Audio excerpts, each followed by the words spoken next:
Call to order of a regular meeting of Goodyear City Council. Would you please join Vice Mayor Lord in the invocation and Pledge of Allegiance? I pledge allegiance to the flag of the United States of America and to the republic for which it stands, one nation, under God, indivisible, with liberty and justice for all. Would you all please stay standing? Bow our heads in prayer. Heavenly Father, you have taught us as leaders we cannot accomplish all by ourselves. So as we look to you this evening, we give thanks for the people of our city, the city manager, our staff, in joining hands, hearts, and voices, and many ideas in support of our community during these challenging times. Grant the council wisdom in our decision-making and continue to help us build a bridge of communication through your word. Protect our troops and their families serving throughout the world. In your name, amen. Amen. Thank you.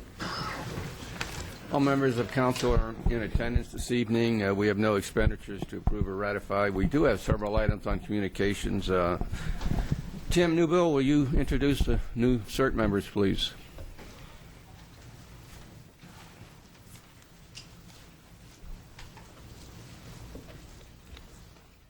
Mr. Mayor and Council, how are we doing this evening? We just finished up another CERT class on June 1st, Tuesdays and Thursday nights. They loved every minute of it. We had 15 students: Richard Baldwin, Cynthia Bird, Mark Bird, Joy Cliff, Richard Cliff, Tim Hayes, Nick Hill, Larry Hoffman, Jeanette Normile, Bob Singleton, Faye Weber, Carl Weber, Colleen Wilson, Dave Wilson, and Teresa Wolf. Just to give you an idea of the diversity of where they come from the city of Goodyear, we had from EMR, Litchfield Park, Rancho Santa Fe, Buckeye, Canyon Trails, Pueblo Verde, Pebble Creek, Avondale, and Palm Valley all were represented in this particular class. And I learned the lesson tonight. Last week we had the CERT graduation dinner, and we see tonight we had 3 that showed up. So the next one we'll do like we normally do in the past. We'll have the dinner right after we have this right here. So that's my lesson learned for tonight. Also, we really want to thank them. Of course, I don't do the instructing by myself. We have volunteers that come in and instruct the classes as well, and come in and get moulaged up and get their clothes dirty, laying on the ground and up on the furniture and different things. So we thank all the volunteers that come and help them, the skills that they've learned for those over 24, 27 hours. Also, in reference to the CERT class, on the June 15th through the 17th, we hosted for the state of Arizona the CERT Train the Trainer. So it also allowed, there was 14 students in that, so it allowed for the city of Goodyear to reap about 5 or 6 more volunteer instructors to help with the course. So hopefully in the future we would be able to reach out to more of the community. So this is 3 of the 15. One liked it so much they left and went to Africa, so they didn't have to come tonight. So, but thank you all very much for giving us the opportunity to present the CERT class to you.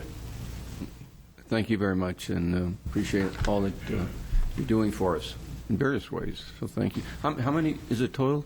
15. Wow. 15 in this class. Yes, sir. Well, thank you very much. You're welcome. Anybody like to comment, or you're welcome to? It was a great class. The training was exceptional, and we look forward to no emergencies to have to be called out on. Amen. But we feel pretty comfortable if we need to. Well, thank you, and if there is an emergency, we trust you. So, believe me, we thank you for what you're doing for us. You're welcome. Appreciate it. Thank you.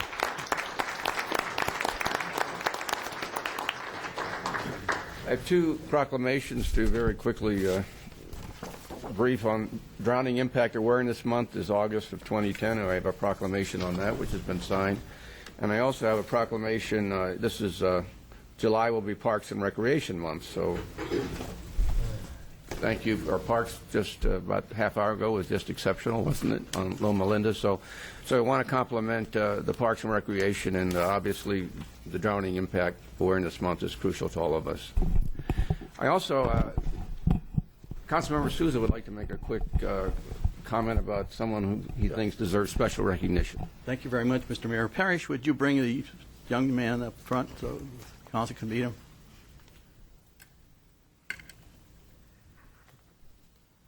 Mayor and council, at the last meeting of Westmark, this young man accompanied Parrish and myself to the Westmark meeting. And in our travels from my home to the location that the meeting was being held, I had the pleasure of meeting this young man who frankly overwhelmed me. And I'd like you to read to the mayor and the council what accomplishments this young man has made. Sam Batt is a sophomore at Australia Foothills High School and is co-chair of the Goodyear Youth Commission. At school, he is involved with student government as well as Future Business Leaders of America.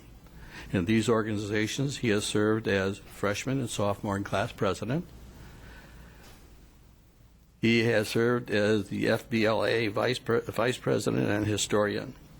In July, Sam will also be representing the state of Arizona in Nashville, Tennessee, to compete nationally in impromptu speaking after having won the first place at the Arizona FBLA competition in April. And I think we need to give this.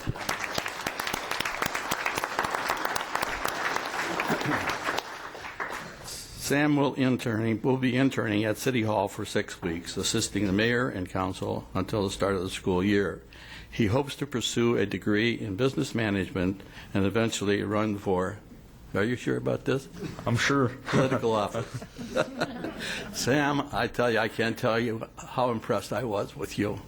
And your parents certainly deserve to be very, very proud. It was definitely fun getting to know you, that's for sure. Thank you. Thank you all. I really appreciate it.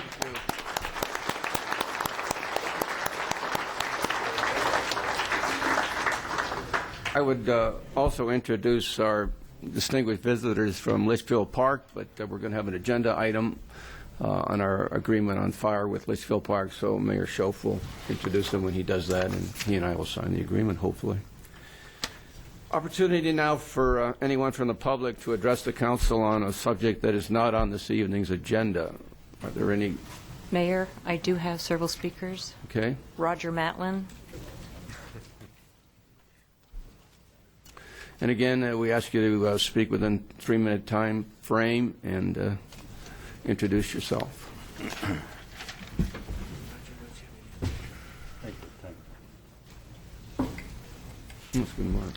Good evening, Council. Mr. Mayor, Roger Matlin, Goodyear, Arizona. And first, I'd like to say I'm glad to see that young man that came up here, Sam. Very impressed by that. Hopefully, he'll be a council member sometime in the future here in Goodyear. The reason I'm speaking tonight is because I was reading the minutes from this last council meeting on June 14th. And was going through it. I noticed that some of the comments that I made regarding the truth in taxation and some of the comments that were made actually by our finance department, Larry Lang, were not included in that. And I just asked that those minutes be revised to include the acknowledgement that the city of Goodyear had published a notification, whether it was truth in taxation or just a regular notification on the property taxes, that there was an error in that notification, and that notification was also included in the presentation made by the city manager, John Fischbach, in his city budget presentation. I just wanted to have that included on the record, so if it did come up in the future, it wouldn't harm the city or harm any of the taxpayers here in the city, that it has been acknowledged and taken care of. So, thank you very much. Thank you, and we certainly can do that, can we not? The mayor and council has not approved those yet. They'll be on the agenda for the meeting in July. Is what Roger's asking for, is it included? I don't recall. Well, we need to make sure it is, because he's absolutely right. Okay. Okay. The next speaker is Kelly Reynolds.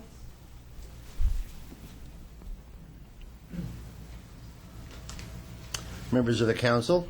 My name is Kelly Reynolds. I have lived in this beautiful city since May of 2005, and I come here to praise the city, believe it or not. How often do you hear that in an evening's meeting?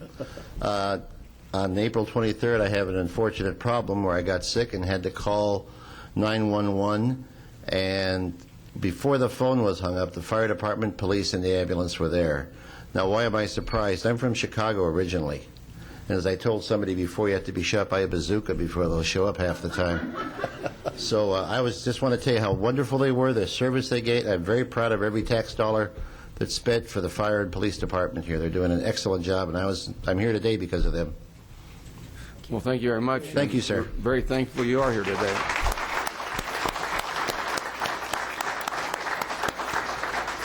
Compliments to our fire and police and Southwest Ambulance. I'm sure they were involved too, were they not? Yes. Yeah, okay. Yes, Your Honor.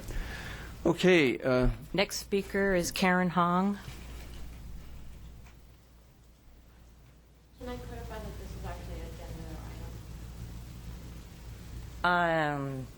The item that you spoke about, the citizens of Goodyear and the 340 signatures are being disregarded, that is not an agenda item, so you can speak under call to the public.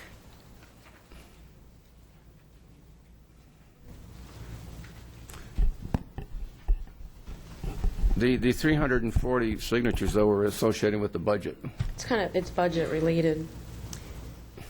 We have one item on the agenda tonight that is in regard to the budget, and it's specifically for 3 items, for the tuition reimbursement, for the ECDEV position, and for the vehicle replacement reserve. There is no general budget topic on the agenda. Okay, I can say it now. Karen Hong, Goodyear, Arizona, 85395. So despite comments made on June 14th that the city's greatest asset is its employees, we believe that the greatest asset is truly the citizens of Goodyear. The council and mayor are elected to serve the people, and the city employees are in position to assist the council and mayor in serving the people. On June 14th... Ron, would you get that closer to you? There you go. Yeah. Thank you. On June 14th, we the people presented 340 signatures and 23 emails from the Goodyear citizens, business owners, and people who shop in Goodyear and are affected by taxes and local government. We were accused of circulating a petition over a several-week period with false information, and actually, it was only 1 week's time, and pretty impressive for such a short period.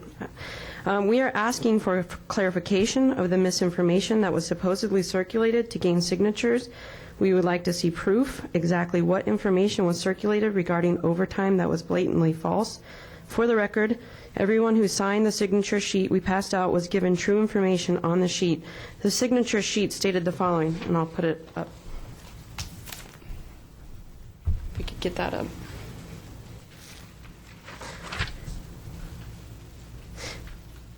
Goodyear, well, this is the actual signature sheet, and it's kind of small to read, so I brought a... Can we zoom in on that? This is an exact copy of what was on there, so I won't read through every single point on there, but there was nothing about these items that are untruthful, and anyone who signed the sheet read what it said, and it was their responsibility to do so. So nobody was misleading anyone with untruthful information to gain a signature. We would like to know exactly who was misled and lied to, and what exactly was said to gain a false signature. Furthermore, we want to know why the majority of the council is ignoring the fact that 340 plus people are saying that they want clear answers about the budget, lower taxes, a city that is business friendly, and a local government that is accountable. Why is this acceptable that we are the highest in taxes? Why is the council not insisting on clear answers from management? These things that are being discussed are not personal, and we all just want Goodyear to be the best place to live, work, and play. Thank you.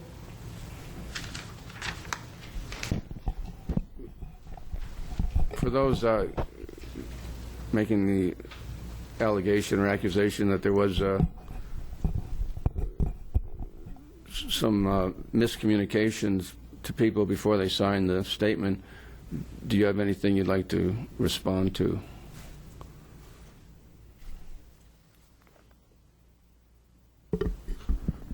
Okay, let's move on then. The next speaker is Tara Rassis.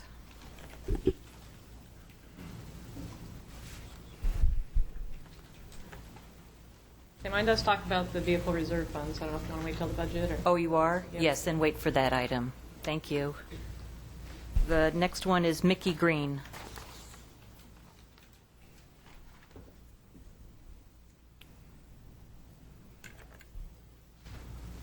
Evening, council members. I have a prepared statement. My name is Michael Green, or Mickey Green. I live at 1002 South, 167th Lane. I've been a resident of Goodyear for 2 years. I have a few issues concerning our budget. If the $4 million shortfall never occurred, yet taxes were raised because of it, where did the tax hike go if it wasn't repealed? Where's the accountability? If you represent the people, then you represent their money. To the people on the bottom end of the rung who do not have elaborate vehicle allowances, health care, and pensions, $4 million is a lot of money out of their pockets. As a taxpayer, I want to know to the penny. It seems to me there's a budgetary sleight of hand taking place in an attempt to balance this budget. Moving money from one fund and putting it into another is like paying your Visa with your MasterCard. It doesn't address the root problem. Coupled with high taxes and fees levied on businesses and individuals, there is less incentive to spend money. I read news every morning, and I thought I would share a couple tidbits with you. The Bush-era tax cuts are expiring beginning January of 2011, and individuals and businesses will begin feeling the pain of the new health care costs. There are 40 million Americans on food stamps. Social Security and Medicare will absorb approximately 92 cents of every dollar of federal revenue by the year 2019. Building permits recently fell by 5.9%. Existing home sales dropped 2.3% in May, and new home sales plunged a whopping 32.8%. With the pending hardships from both the federal and state levels, any additional layers of burden only perpetuate the current problems. Outside of basic necessities, how do you expect the general population to get out and spend money, much less create the desperately needed new businesses? Economic growth is not around the corner. Municipalities are going down across the country, from Flint, Michigan, to Central Falls, Rhode Island, Harrisburg, Pennsylvania, Pritchard, Alabama. Receivership is becoming a more viable option. If not too much of a stretch, it's not too much of a stretch to say Goodyear could find itself in the same position. If our economy is contracting, our government must do so likewise, starting here at the local level. By simply reducing fees, taxes, and overhead, businesses and people will follow. There is an opportunity here, a chance for this area to truly prosper if the incentives are right. However, if innovators and entrepreneurs find this to be a hostile environment where the local bureaucrats see the creations of businesses as a means to exploit, they will go elsewhere. Thank you very much.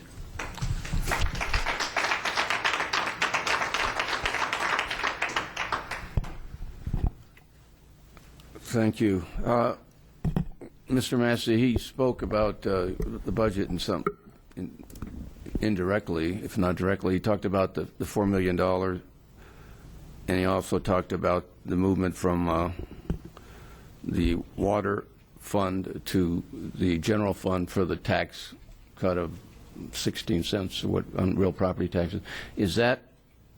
Can that be discussed by us during the Did he specifically say that movement? I thought he just said funds moved from one account to another. I didn't hear specifically from the water fund. He just generalized. Is that right? You just generalized on that. That's what I was alluding to, ma'am. Mr. Mayor, members of the council, as you're aware, we're bound under the open meeting law to the items you properly placed on the agenda. And this evening you have 3 very specific agenda items related to the budget, and that's the vehicle replacement fund, reinstating the business advocate position, and the expenditure of the up to $1.5 million for the tuition reimbursement. You're a little bit limited as far as your budget discussion. It's not posted for an overall budget discussion or the transfers or the funding shortfalls. It's really only those 3 items. So what I'd probably recommend is if you want to have an overall broad budget discussion, that probably needs to be properly noticed for a future meeting. For future. Yes. You're just not posted for it tonight. What are the time constraints on that, however? As far as 24 hours. No, I mean, I'm talking about we have to have the budget approved by the 30th. Is that correct? Mr. Mayor, your budget's been approved. I know, but didn't we have a suspense of the 30th? You have an approved budget. You have a freeze on several line items. I know, So but what was the date that we had to have it done by? you have to have your property tax levy by July 12th. And we were talking, as far as timelines, I believe Larry or Mr. Lang had indicated that they needed a budget approved by a certain date, and I can't recall what it was, in order to get, it was at tonight's date, in order to get it input into the system. But council chose last time to go ahead and approve the budget. No, With the freeze on several line items. So really all you have an approved budget.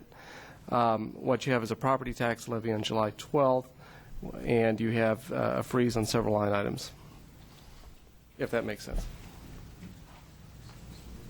Yeah, the one thing that's missing here is I do know during that meeting I asked the group, there was 4 presenters, and I asked them, after we talked here, could you sort of tailor your suggestions and bring them back to us? And it may be what they've done, and we're not finding it acceptable to receive them. I think you can receive them. I don't think you can discuss them this evening. Yeah. And we can't act on them. Correct. Receiving them is not really what they wanted, I would assume. But I agree, the budget was approved. That's correct. And I think, Larry, it was the 30th you had to have it in by. You said coding you had to do. Tonight. Yeah, that was Yep. actually last. That's Right. correct. Okay, that's just discouraging and disappointing. No other speakers at this time.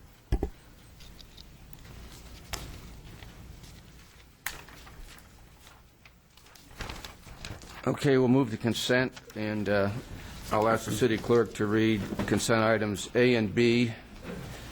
C has been removed, so A and B and D through J by title only, please. Item A, appoint William Stipp as citizen representative to the Police and Fire Public Safety Personnel Retirement Boards to fill the term vacated by Jeannie Ruddy, which expires October 10th, 2011. Item B, approve a use permit to allow an adult senior daycare facility within the agricultural urban zoning district in the existing chapel building located on the St. Thomas Evangelical Lutheran Ministries campus at 16200 West Van Buren Street on the north side of Van Buren Street, approximately 430 feet east of the intersection of Van Buren Street and Saraville Avenue, subject to stipulations. Item D, adopt ordinance 10-1220, amending the Estrella Commons Planned Area Development Pad by redesignating 2.32 acres from the 2R Single-Family Residential District to the district, which allows for a mix of commercial, office, and multifamily uses, generally located 300 feet east of the southeast corner of Estrella Parkway and the Fillmore Street alignment, adopting supplementary zoning map number 10-001 to provide for the change in zoning, providing separability, and providing for an effective date. Item E, adopt resolution 10-1385, authorizing the mayor to execute an intergovernmental agreement with the state of Arizona to landscape and provide irrigation systems for right-of-way on Interstate 10 from Saraville Avenue to Dysart Road. Item F, approve the preliminary plat for Estrella Golf Village, parcel 5.1, generally located along the west side of West Star Drive, south of San Miguel Drive, within the Estrella Golf Village final pad, subject to stipulations. Item G, approve the preliminary plat for Estrella Golf Village, parcel 5.3, generally located along the west side of West Star Drive, south of San Miguel Drive, within the Estrella Golf Village final pad, subject to stipulations. Item H, approve the preliminary plat for Estrella Golf Village, parcel 5.5, generally located along the west side of West Star Drive, south of San Miguel Drive, within the Estrella Golf Village, final pad, subject to stipulations. Item I, adopt resolution 10-1384, authorizing the mayor to execute an intergovernmental agreement with the state of Arizona for federal reimbursement for costs associated with improvements to the Union Pacific Railroad crossing at Litchfield Road. Item J, adopt resolution 10-1383, authorizing the city manager or designee to renew the agreement 71736 via amendment number 002 with the city of Phoenix. Thank you. Would anyone in the public wish to remove an item from the consent agenda? Yes, Mayor, I do have someone who filled out a speaker card, Roger Matlin. Okay.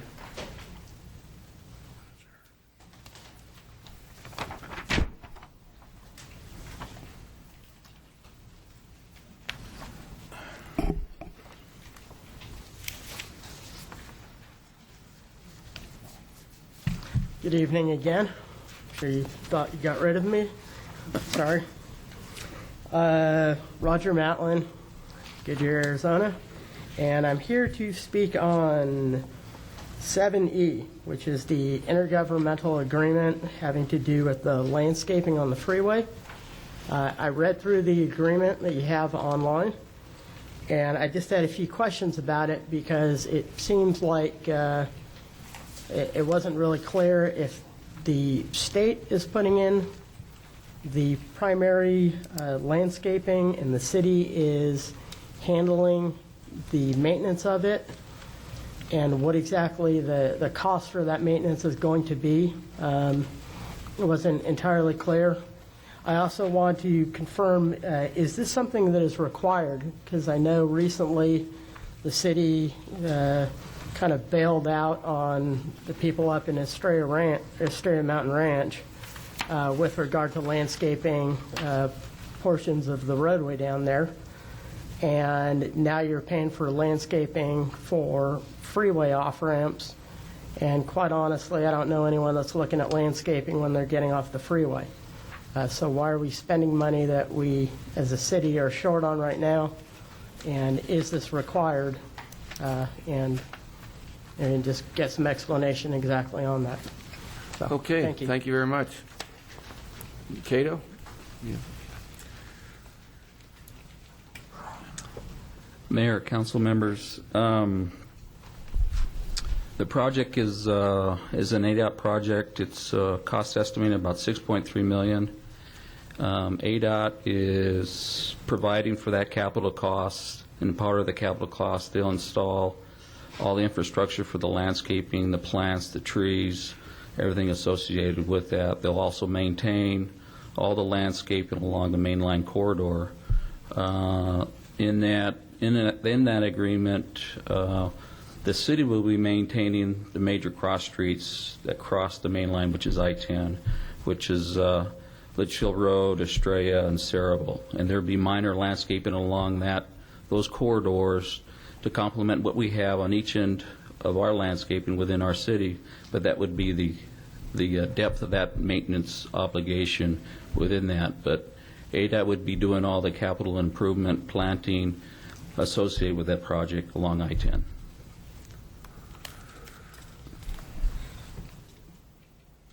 All right, Roger?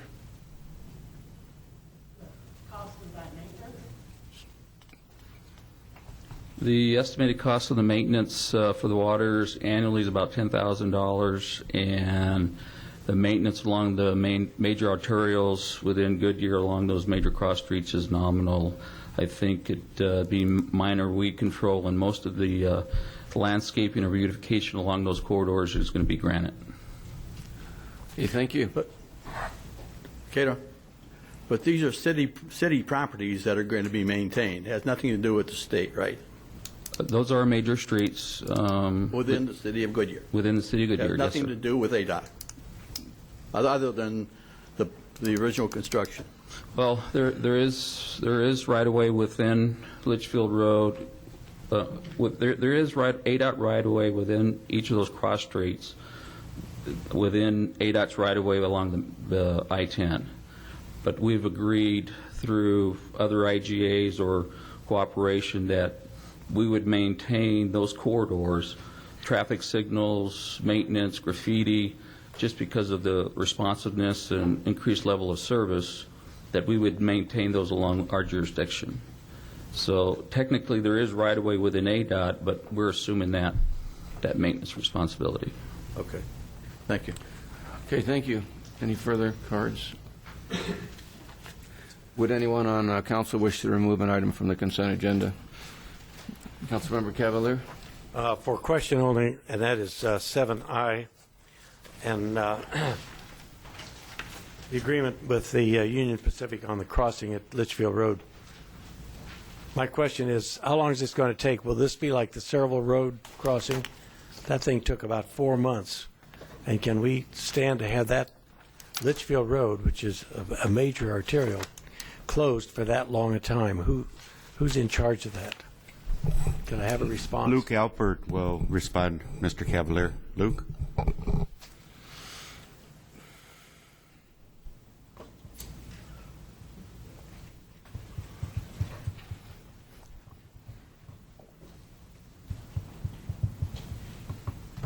Good evening, Mayor and members of the council.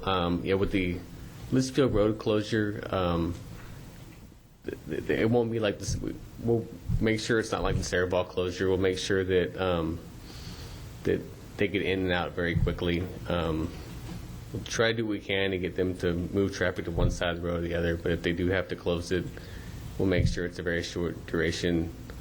The Cerebral closure was a scheduling issue between the contractor and the railroad, and it wasn't really a city-run project, so we didn't I have think a it whole was lot. about 4 months. We didn't have a whole lot of involvement with that. At Cerebral, they removed the road, and then the railroad didn't show up. So we'll make sure that we're working close to the ADOT and the railroad. It's a very short duration closure. Thank you. You're welcome. Okay, thank you. Can I have a motion to approve the consent agenda? So moved. Second. Motion from Councilmember Cavalier and a second from Councilmember Osborne. Roll call vote. Removing C? Yes, C's been, yes. Mm-hmm. Vice Mayor Lord, Aye. Councilmember Sousa, Aye. Councilmember Cavalier, Aye. Councilmember Osborne, Aye. Councilmember Pizzillo, Aye. Councilmember Loretano, Aye. Mayor Kavanaugh. Aye. Passes 7-0. Okay, thank you. We'll now move to business part of our agenda, and we'll start with Paul Louisi on a resolution to approve an IGA with Litchfield Park.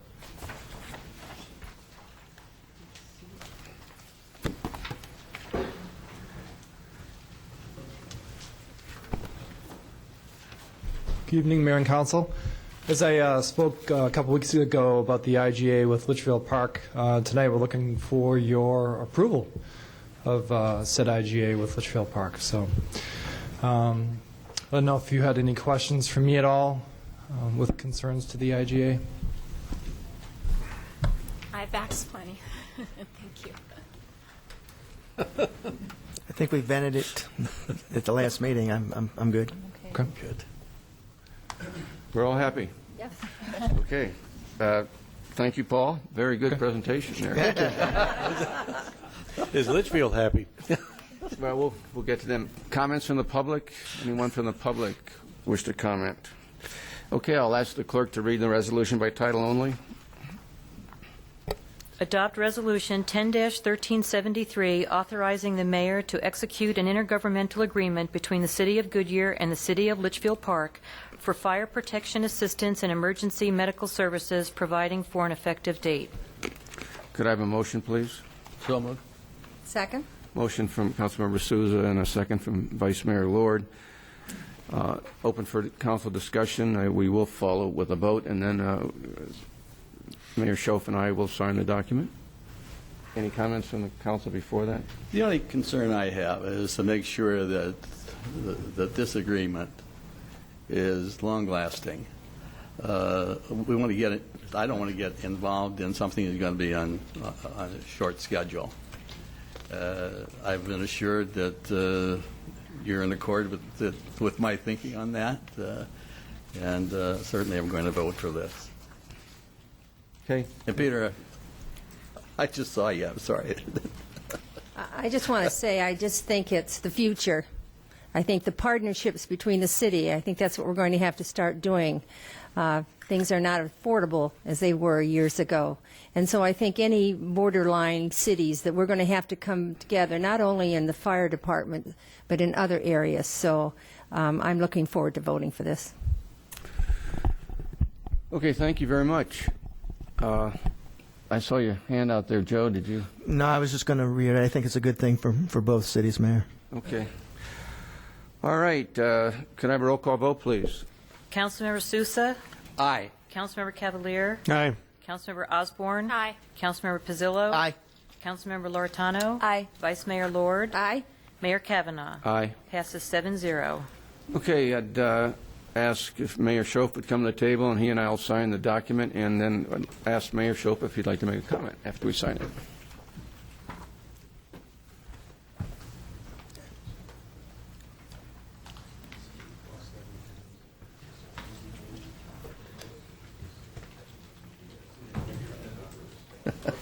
I hope it works. Don't forget they were on a short budget. Just sign it. It's okay. Just sign it. It's okay. Listen. We put an extra zero in the contract. They wanted cash.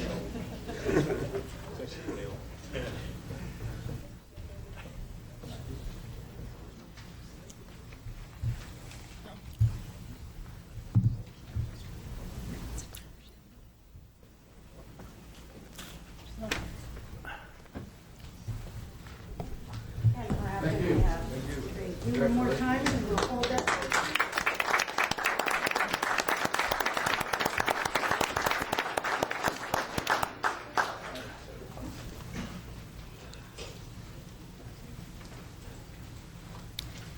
I want to say thank you for the agreement and also thank you for the pen. I've understood that I actually get to take this and I'll keep it and treasure it forever.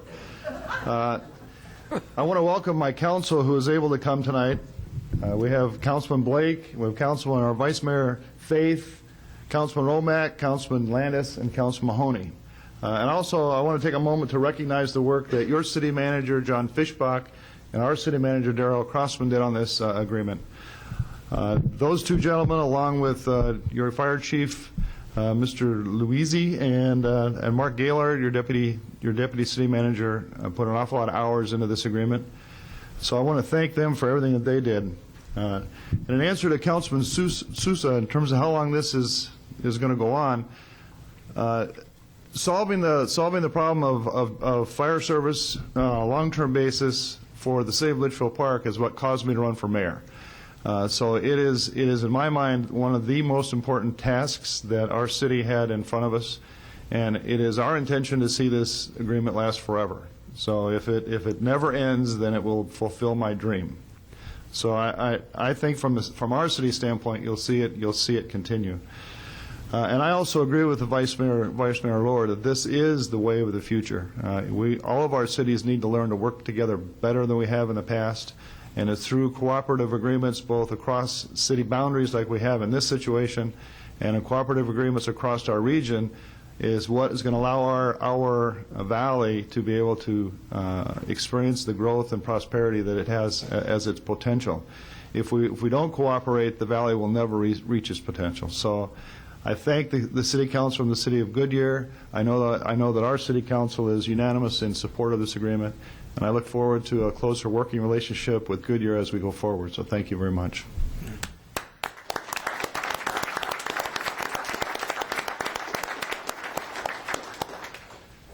I just want to thank Mayor Schoaf and the council members for coming over this evening and sharing in this event, which is important to all of us. Obviously, for both cities, we both gain from this. And believe it or not, we've been trying to do this for many years. And finally, we've struck that balance. We have that agreement, and it's a good agreement. But I also want to say that we have a great relationship with Litchfield Park. And it's two fine cities working together for the betterment of the Southwest Valley. So, lady and gentlemen, it's a joy to work with you, and we feel very strongly about our relationship and our friendship, and we know it will continue for a long time. So thank you very much. Thank you.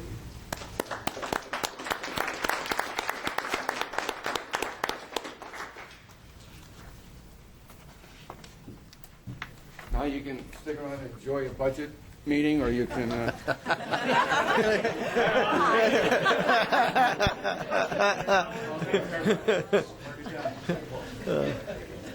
I think the 7 of us would like to join you. Tom? Thank you again very much. Okay, Paul, take care.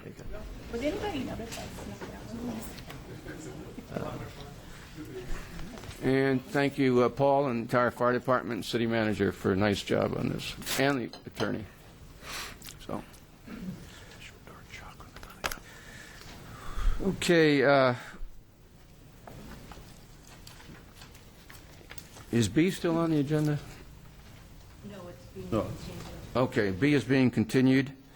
And now we're to C, and that's ordinance to rezone 16 acres, and we've discussed this earlier, for development of Cotton Camel Center.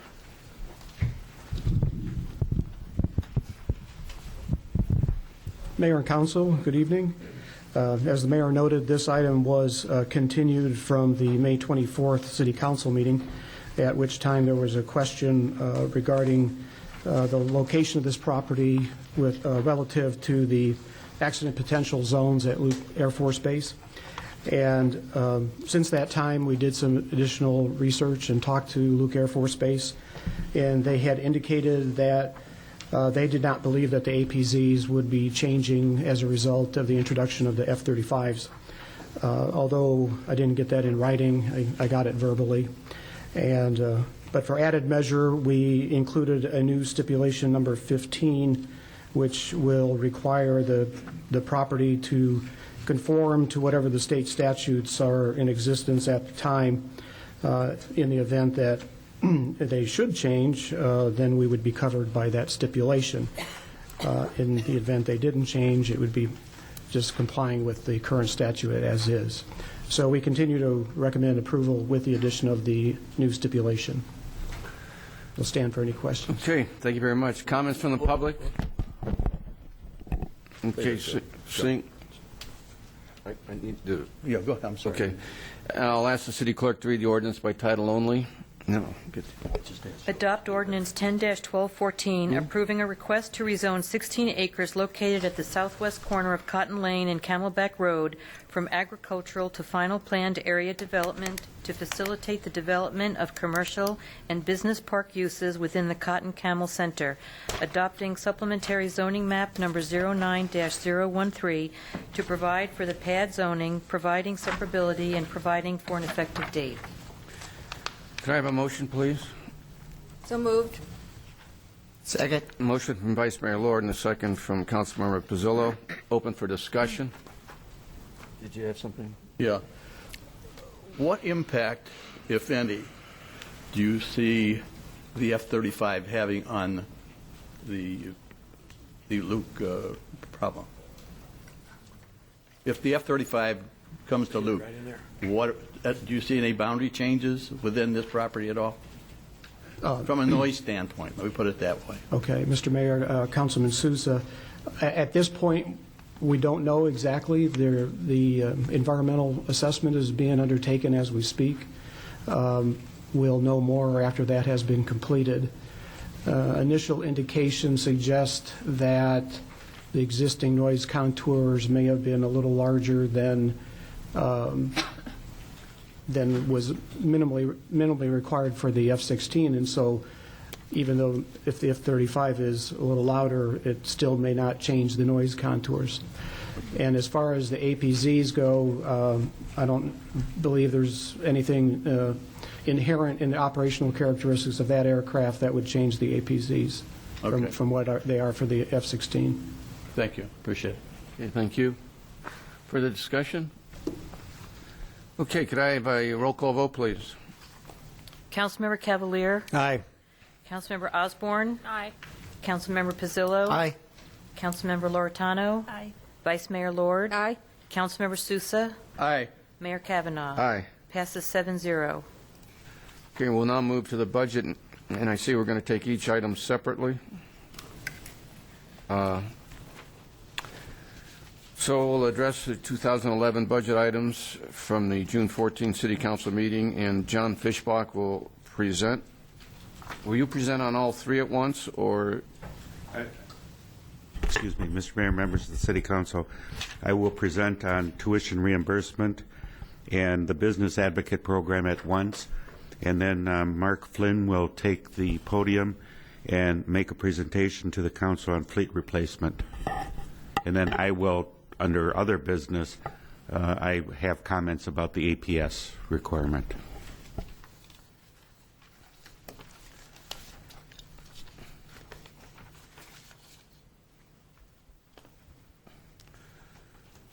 Okay, so we'll need to make a motion on the tuition reimbursement, another motion on the business advocate, and then a motion on the reserve fund. Is that correct?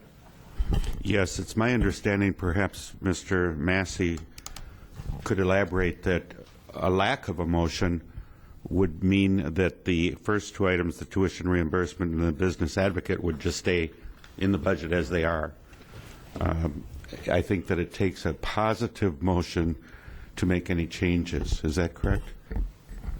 That's correct. You put a placeholder at the last meeting, so you didn't need a positive motion and identification of a funding source for those two line items. That would you don't have to make a motion. They're not funded at this point. So council chose not to. So the lack of a motion would not be in the budget. That's correct. Excuse me, they would be in the budget. Unfunded. Well, no, still discuss it. No, in fact, the discussion would include desirability of a motion. Wait a minute, I'm hearing something different from the manager there. Two different things. I heard you say that the lack of a motion, they would not be in the budget? That's correct. No. Rourke? I don't believe you've identified a funding source at this point. The motion that was made last week was to bring it back for further consideration. So you need a motion to. You have a placeholder, I would think, at this point. But you have no funding source identified for either of those two items. That's correct. Okay. So you really, if you want to have those two programs next year, or this coming year, you'll need to make the motion as it's stated in the agenda, and then identify the funding source. Okay. If council chose not to proceed with those two programs, you can either just vote no, or if you don't even want to put forth a motion, that would be acceptable. Or if you want to table it for later consideration in this budget year, you could also make that motion. Okay, Mr. Fischbach. Thank you, Mr. Mayor, members of the City Council. On June 14th, the City Council approved the fiscal year 11 budget, and they requested that the following items be deferred and discussed at a future City Council meeting. And that was the first item was the APS, and that's going to be addressed under other business. The second item is the tuition reimbursement program reinstatement. Third is the business advocate position reinstatement. And the fourth is the fleet placement reserve.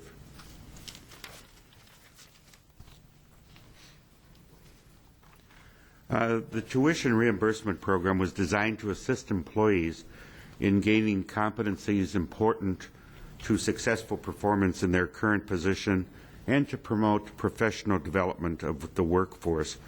This program was offered in fiscal year 7, 8, and 9, and the average cost per participant during those years was $2,389. And then the program was suspended for fiscal year 10 and 11 due to budget constraints. The tuition program is important to restore once the budget allows it. There's no question about that. The tuition program competes with other organizational development programs, however, such as the Employee Development Manager. As you recall, that position has been temporarily redeployed to serve as the assistant to the mayor. And that means that the city does not have any training capabilities within the city, and that may be part of what's happening with the survey results, that I consider the customer service having slipped a little bit in the last survey. And I think that addressing that will obviously be a very important item also. We recommend monitoring the revenues through 2010, so till December 31st, and returning during 2011 to the Council with a recommendation for reinstatement or continued deferral based upon the budget to date. So that is our recommendation with regards to the tuition reimbursement program. Do you want to address that, or let's move on to business advocate? The background and proposal about the business advocate position. Economic development has lost 30% of their workforce through staff reductions at the present time. We have eliminated the retail project manager, we've eliminated the business advocate, and we've eliminated a staff assistant webmaster. A portion of those roles that were fulfilled by those positions have been absorbed by other staff at the present time. What we're doing is proposing to better cover these roles without hiring a new position. And we believe that we can do this. What we're looking at is a retail manager. The industrial manager has filled in. It's less proactive due to the economy, but they are filling in as much as possible. They're currently preparing web virtual videos that can market some of the vacant properties. The staff will be attending chamber mixers. This is something that came up in our discussions with council members, and so we have asked Paul Zampini to attend all chamber mixers. We are looking at special e-blast newsletters for all retailers, and we're proposing some retail roundtables for non-chain retailers. The business advocacy, the Better Market Economic Development Department has as the business advocate in City Hall, just like the residents have a community advocate in City Hall. And she works very well in that position. An e-blast through business registration lists, in-focus, newspaper articles, and ads and website, I think will go a long way in assisting in that work. We will be developing booklets on how to start a business in Goodyear and how to expand or improve a business in Goodyear. We are also developing a series of brochures on community development services, such as zoning, licensing, permitting, processing, etc. We're also attempting to create a better one-stop shop process in the city. We already have a multi-departmental task force currently working on this. And we will continue small business seminars as something that's very important to the business community. And we will continue visits to the industrial and the commercial businesses. Expanding our efforts to market the city, we're working on interactive GIS maps right now on the website, and they're being created to highlight Goodyear businesses. The Leading Edge campaign is being introduced, rolled out this fall, and will market the city to the brokers. The Leading Edge campaign will also create an awards dinner for local companies with leading edge processes, etc. Marketing for tourism, what we're looking at is creating a Goodyear tourism brochure for Valley hotels and chambers, supporting Arizona Republic Goodyear Visitors Guide with distribution by the Cincinnati Reds and the Cleveland Indians, joining Glendale's Convention and Visitors Bureau, which is a new bureau that has just started within the last month, and advertising in the West Valley and the Visitors Guide. We will be creating hotel packages, etc., for the ballpark and the tournaments that are being offered at the ballpark, and we're doing this with the people at the ballpark working with our economic development staff. And we will be accepting advertising in Focus in the recreation catalog. Those are some of the things that we're working on, and we believe that they will address many of the concerns that have been addressed and raised, but allow us to maintain the budget in the balanced state that you have approved it. That's the presentation, Mr. Mayor. If you have any questions, I'd be happy to answer it on those two items. Okay. Thank you very much. Opportunity now for anyone from the public to comment on those one of those two items. Do we have any cards on those? Okay, then let's discuss it because we may not have a motion here, right? Okay, we should probably start with Councilmember Osborne. Oh, thank you. I guess,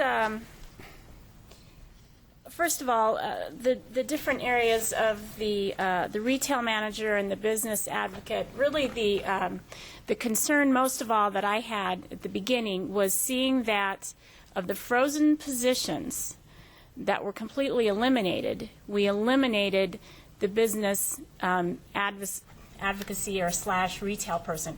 I'm not looking for just a retail manager. I think that in a sense to me it's a hybrid. It's somebody that truly is the one-stop shop face that a business can go to for whatever reason, whether they need a sign, whether they need help with financing, whatever they need that position.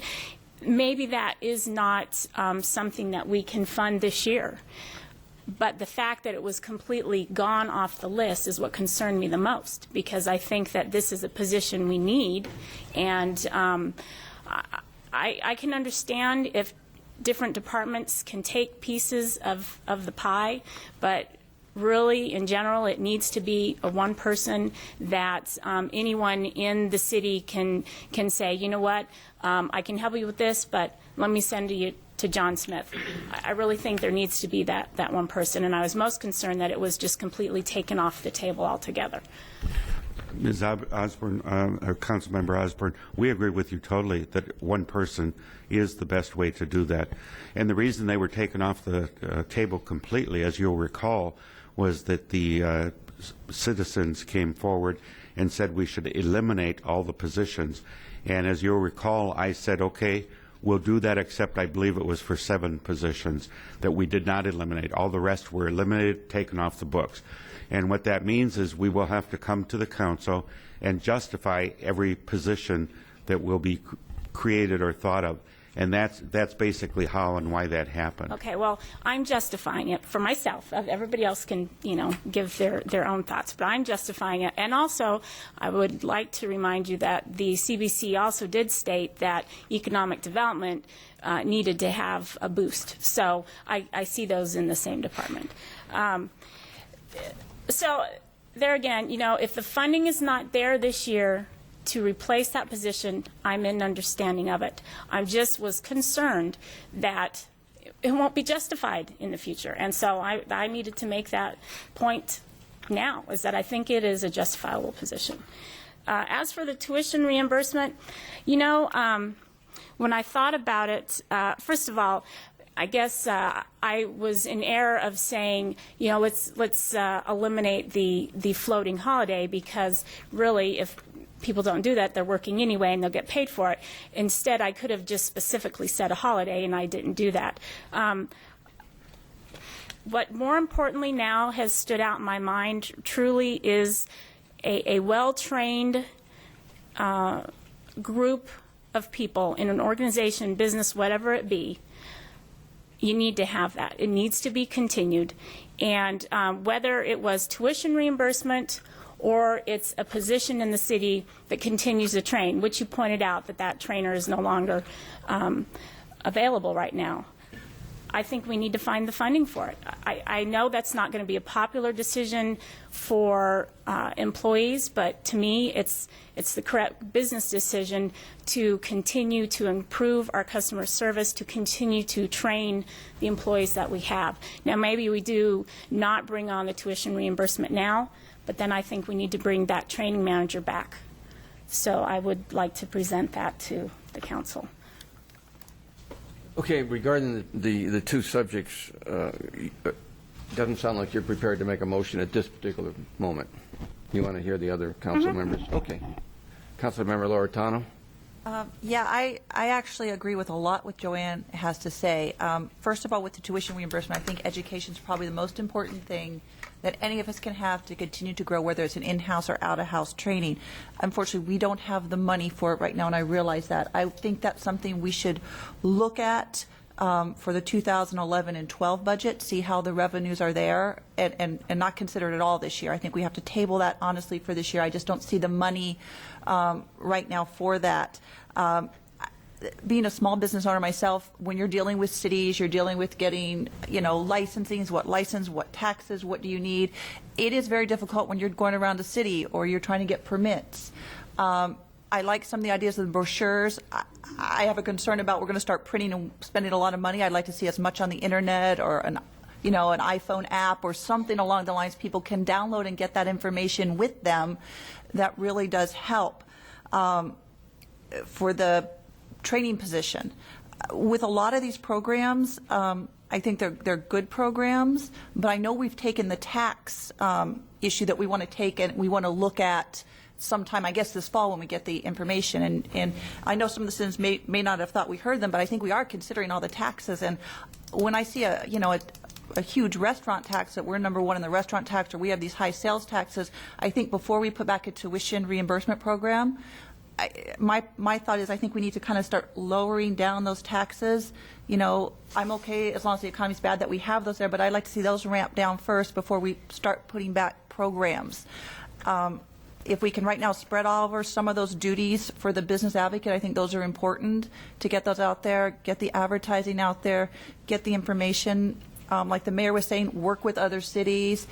Some of those packages, get golf packages with Buckeye, get with Glendale. Let's work together. But right now, my goal would be at this point to start seeing about lowering some of those taxes, because you get lower taxes, you're going to get more people here. And I guess that's my first goal before we start bringing back all of these programs. I think we kind of have to do the best we can with what we got right now. And if different people in different departments can train on an issue, see about free training, anything we can do, business leaders who want to come in and help, you know, I'm sure there's lots of business leaders who have started businesses. I know there's some programs like that, you know, help out, volunteers, anything we can do, kind of work with piecemeal what we can for now until the economy gets better. So I'm not ready to make a motion yet either, Mr. Mayor. Okay, thank you. Mr. Souza? Thank you, Mr. Mayor. You know, if we're talking about reinstating any one or all three of these items, my question originally was, where are the finances going to come from? And my associates here on the council, the two that made their presentation, have said that maybe perhaps we ought to consider these items for the 2011-2012 budget. So why are we even discussing these three items at the present time then, if we don't have the finances to make them happen? Is that a rhetorical question, or? It's a question. Where's the money going to come from? If we vote all three of them into play. If you've, excuse me, if Mr. Council Member Sousa, Mr. Mayor, members of the council, if you voted them in, we would go back into the budget and find some recommended places where we should do the cuts and take a look at the revenues and see where we would recommend it. Right now, I can't tell you where they would come from. Here again, then, we do this process, then again, we get into a situation where we're robbing Peter to pay Paul. Thank you. You're welcome. Mr. Pizzillo? A couple things. When it comes to Councilmember Loretano, I tend to agree with her. Even though our restaurant tax has been on the books for 20 years, I still believe, personally, I've never liked it at the rate it's at, even when I was an employee. So I would like to see that come down when it's fiscally prudent to do that. But when it comes time to the part where we talk about the education, and as an adjunct professor, I'm a firm believer that you have to grow your employees and you have to grow your base. But I don't want to add any more money to the budget, okay? And I agree it's valuable, and I'd like to see it, but I'd like to see us shrink the structural deficit. So that, you know, until that happens, you know, I can't support that. Second part is when it comes to the other piece where we talk about the position. I do believe we do need to reassign, or as you had mentioned, somebody out there to get the pulse on the business community. As they succeed, we succeed. I mean, the major source of our revenue is sales tax. So we want to create an environment from the business standpoint for them to succeed. I think having more liaisons, I realize the business position that you were talking about, Councilmember Osborne, was, you know, that, and I think it has some value, but I'm hoping in this economy we can reallocate resources and economic development to get there. I mean, recently, when we updated our user fees, we had a public hearing, and we didn't get any negative comments. But again, if there's more of a pulse out there into the community of what's going on, who knows? That may have changed. So I think to be proactive and getting out there among the business community to find out what their issues are, how we can help. Everybody's hurting out there, and from my perspective, I'm not sure we're out of this doldrum. Every time I watch what the federal government does, I keep thinking it's going to get better, but when I see the numbers, they're not getting any better. So unfortunately, we don't have the wherewithal on a lot of the things that we can do from an incentive standpoint, like the federal government or even the state, but I really don't expect the state helping us out because they don't have any money. So anything we can do to spur that on, because we may be on our own to try to get this thing started out here as a result of what's going on. So I just can't see adding any more. And again, I would prefer us trying to shrink it as opposed to adding more at this time. But they're great ideas. I do agree. It's a money issue right now, and I can't support it right now. Mr. Cavalier? Yes. Well, I too agree with Councilwoman Loretano, but I want to add something. On the Business Advocate, we have a Chamber of Commerce Chamber of Commerce has all kinds of programs for businesses. The city's not working with the Chamber close enough to make that happen. Being a representative, the city representative on the Chamber, I can see that. I saw what happening. The Chamber could be doing much more in that area and taking up a lot of that slack, and it shouldn't be on the city's nickel. So the Chamber of Commerce has programs. If they would instate those programs and put those programs in place, they could help the city and help with business advocacy. And I think that's the place we need to start. I don't know if that was successful and if that was working well, the city wouldn't have to even think about this. So that's where it should be, and that's where it at least start. And then later on, if it needs to be picked up, fine. But I don't see us doing this, and I'm not in favor of a motion for either of these, and the tuition reimbursement program now at this time, that one either, as far as I'm concerned. Thank you. Thank you. Vice Mayor Lord. Well, I had spoken before. I think the last meeting we talked about the position of the Business Advocate Program, and I know Barbara Coffey did a good job when she was here. And I had just had one question. Did we pick up some of the programs or some of the items she was working on when she left, or has that been part of economic development? Yes, it's still all part of economic development, and they have just finished reassigning different programs to the staff that is left from the three that have left. All right. So. Well, I think it's very ambitious. You have very ambitious goals for that.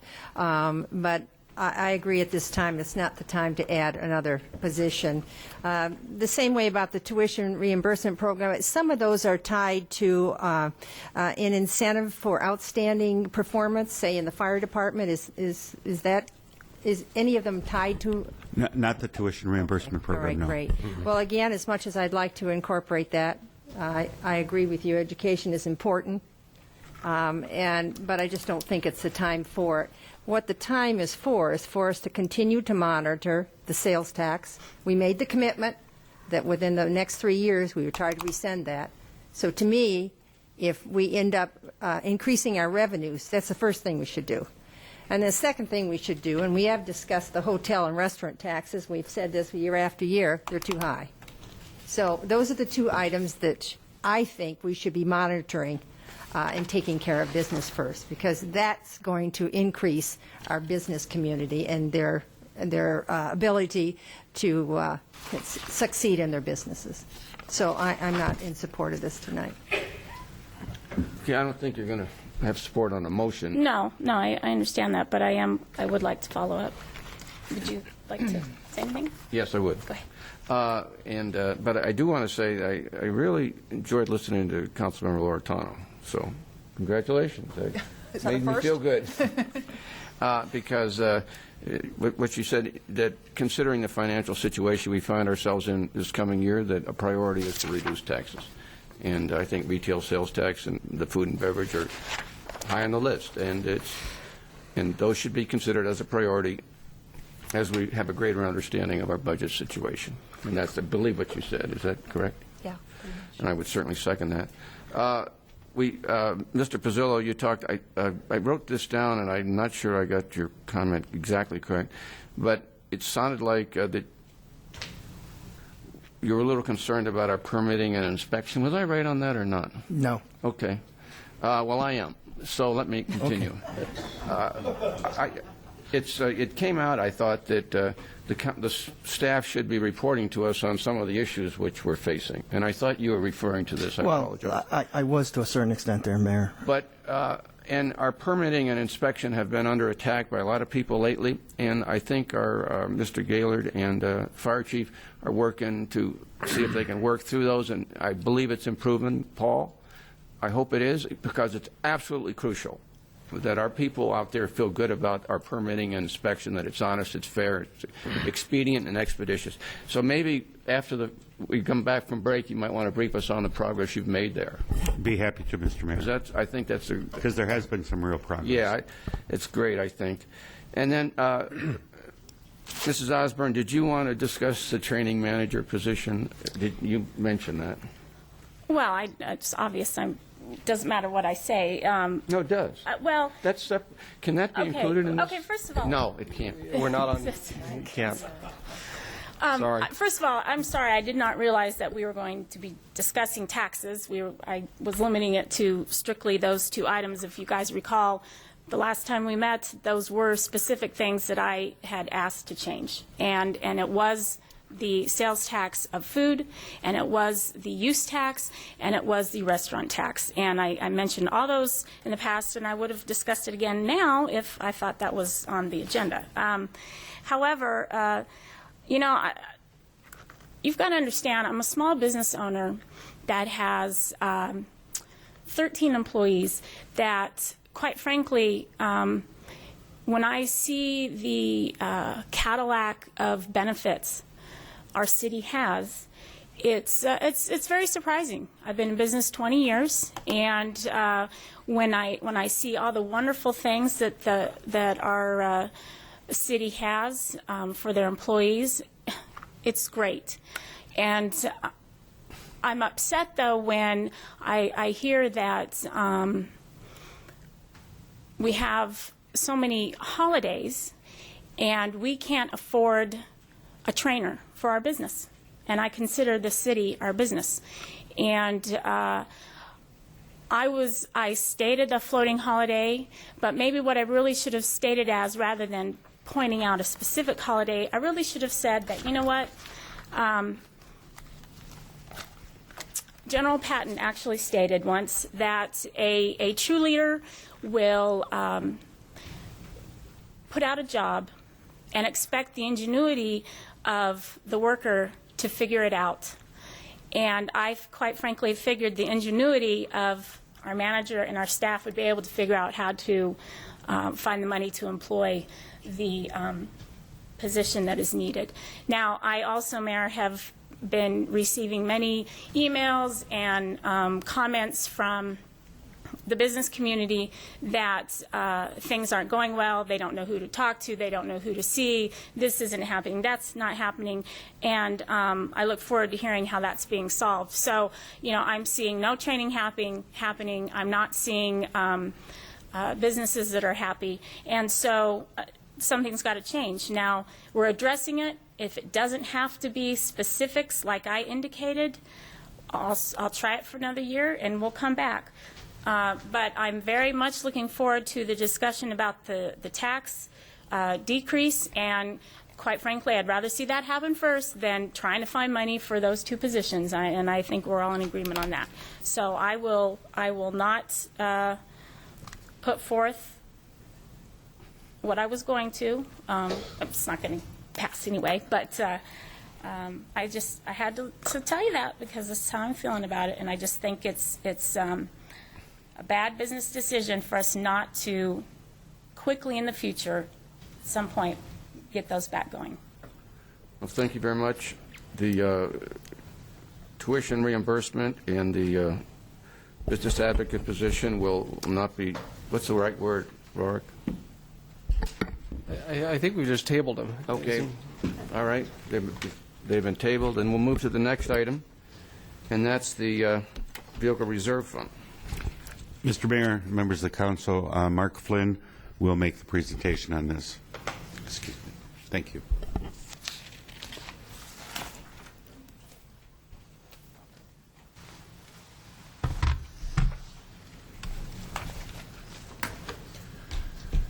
Good evening, Mr. Mayor, members of council. My name is Mark Flynn. I'm a Deputy Director in Public Works here in the city of Goodyear. I've been asked to make a presentation this evening about our fleet management program, and in specific to talk about our vehicle replacement recommendations. I have a series of about 15 or 17 slides that we'd like to walk through, and then I'll be more than happy to answer any questions that you may have.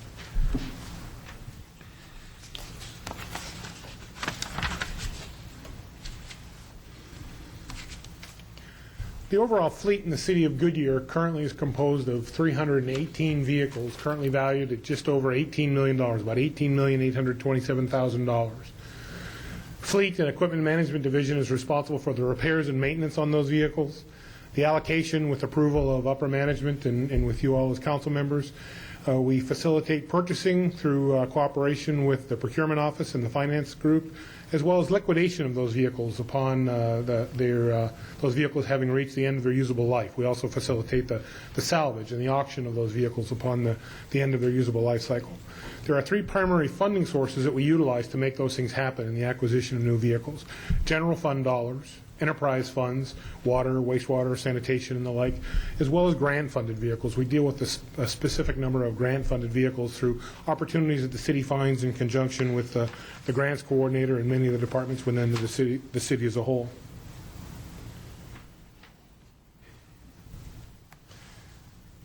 I mentioned the salvage of vehicles and the reduction of vehicles. In fiscal year 09-010, the reduction in the number of vehicles in the city fleet was identified as a cost-saving measure that we were asked to actually begin to tackle and to get our hands around. With a reduction in staff that was occurring and the slowing in the economy, we began looking at ways to identify vehicles within the existing fleet at that point in time that we could begin to either reallocate, to reassign within the city to make sure they were being used to their fullest efficiency, or to, in some cases, actually reduce the number of vehicles that we had in the overall program. The reduction program was a citywide effort, with all departments having been affected to a limited degree. We began doing research on the amount of mileage that a vehicle was being utilized. How many miles was the vehicle being driven? What was the vehicle being used for? And were there other vehicles within the city that we could reallocate into that purpose and perhaps get some, maybe a little bit better bang for our buck, better utilize those vehicles to increase their efficiency? Department costs have been decreased by reducing or reassigning vehicles based on mileage and use of the vehicle, the need for the vehicle, and then the ability to allocate budget to maintain the operations and maintenance of the vehicle. Evaluating the vehicle needs of each department has required input from the staff affected. Obviously, if we're taking vehicles away from departments, there are staff who will be impacted, whether it's the availability of that vehicle to do what they need to do when they're ready to do it, or to actually look at the services that that vehicle provides. Specialty vehicles, where we might have specialty equipment to lift off manhole covers or to transport certain items and transport items through the city where we're delivering street barricades or we're delivering furnishings and those types of things.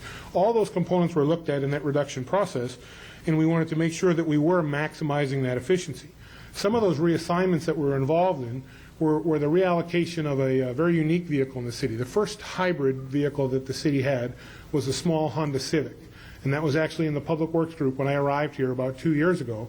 We were able to reassign through this program. We identified that the highest mileage consumer, the highest vehicle that was being utilized within the city, was actually in the mailroom. The gentleman who delivers the mail put the most miles on any vehicle because he visited every city facility virtually every day. Well, the types of driving that individual was involved in, start and go, localized traffic, we said it makes sense for us to give that individual the highest economy vehicle we have, which at that point in time was that Civic Hybrid. I believe, actually, Mayor, that might have been a vehicle that you drove for some time many, many years ago. We reallocated that to the mailroom, and we were able to maximize the use. It was about 12,000 miles a year that was being logged on that vehicle, and now we're doing it at well over 40 miles to the gallon in terms of the operation of that vehicle. So reassigning that made a great deal of improving the overall efficiency, had a positive benefit upon the cost that finance experienced in order to make that happen on behalf of the city, and we're able to continue to make use of a very valuable asset for us as a whole. Another example where we had done that was the ITS department. ITS had a small mini pickup, if you would, an S10. And they would deliver equipment to the city when they were delivering computers or printers or monitors and the like. They were doing that in the open bed of a truck.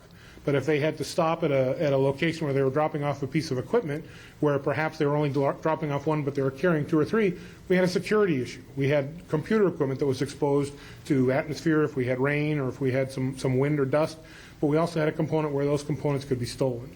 So reallocating that vehicle, that old pickup truck, was identified as having a significant number of miles, a significant impact upon our operations and maintenance costs to keep it running, and we were able to reallocate that and assign them into a small SUV, which had secured storage. The back could be closed up, all the doors and windows could be closed.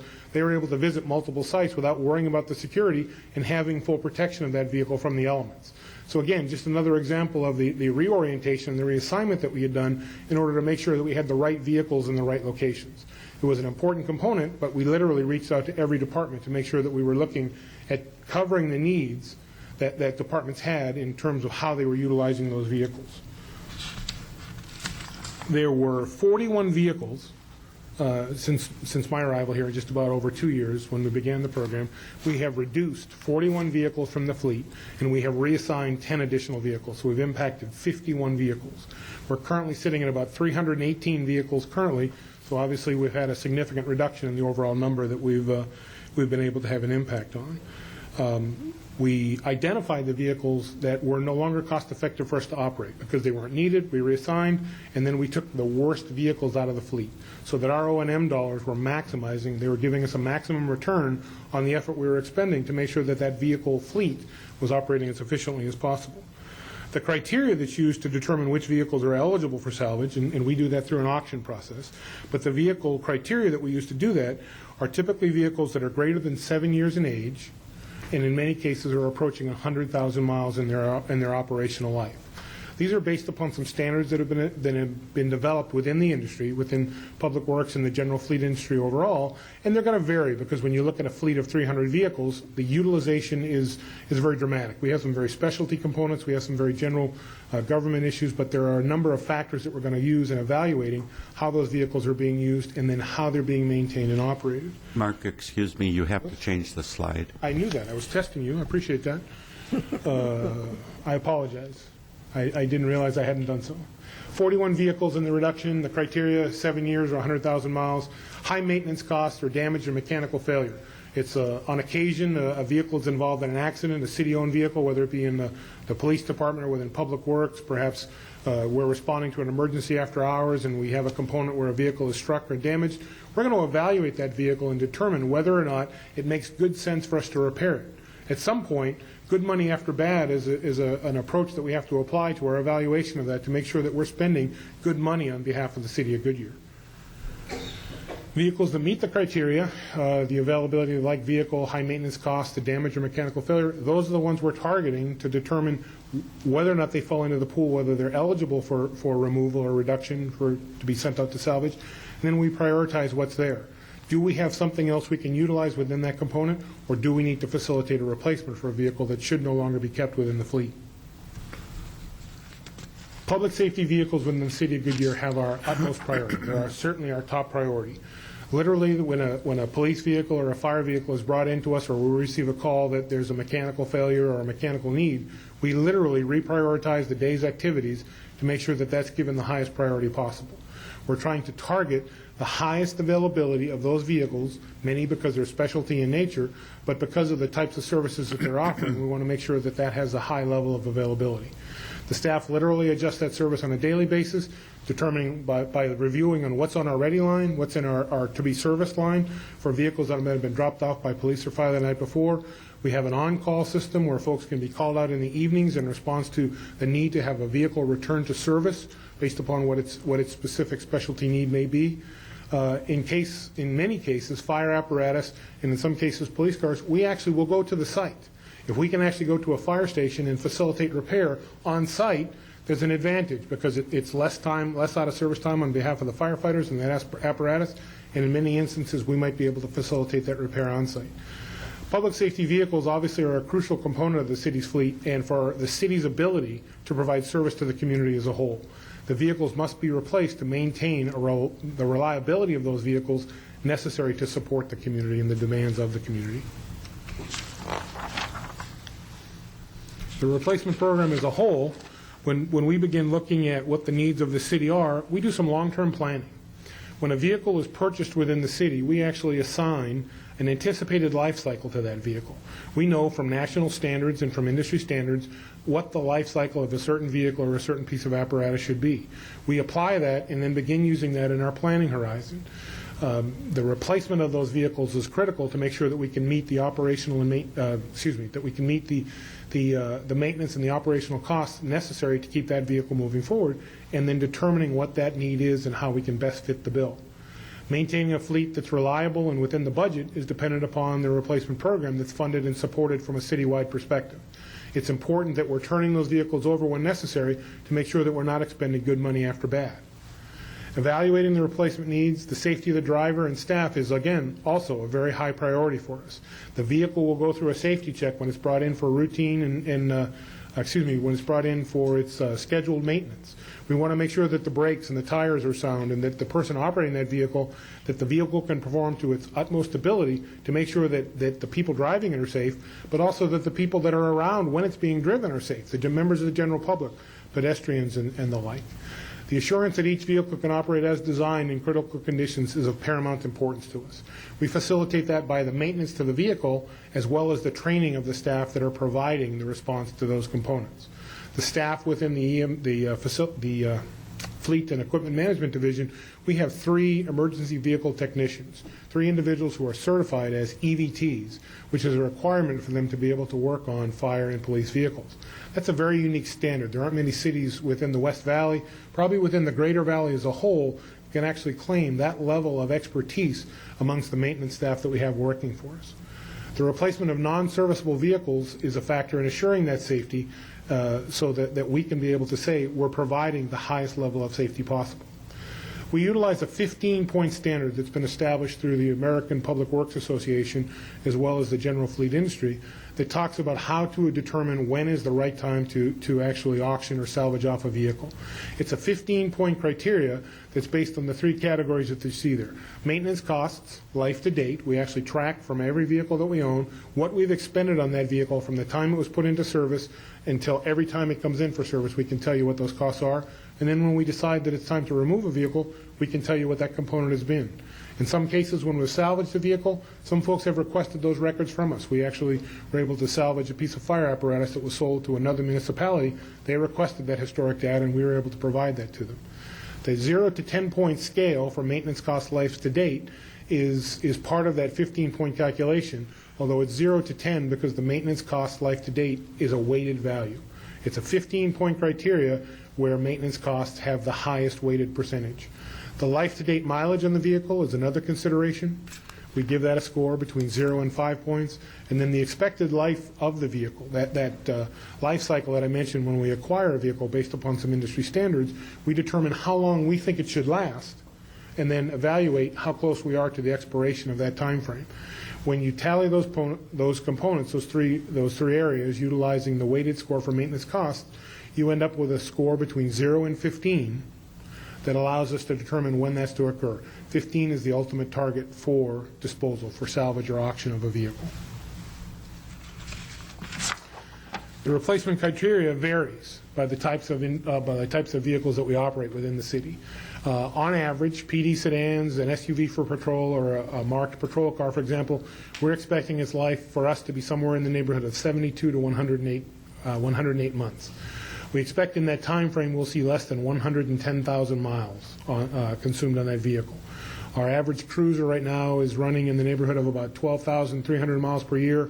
Our average patrol SUV is running a little higher than that at a shade over 13,000, but it's about 13,300 based upon the average of all the vehicles within that criteria within the city's fleet. General government sedans and trucks, our target for those is between 96 to 120 months and less than 110,000 miles.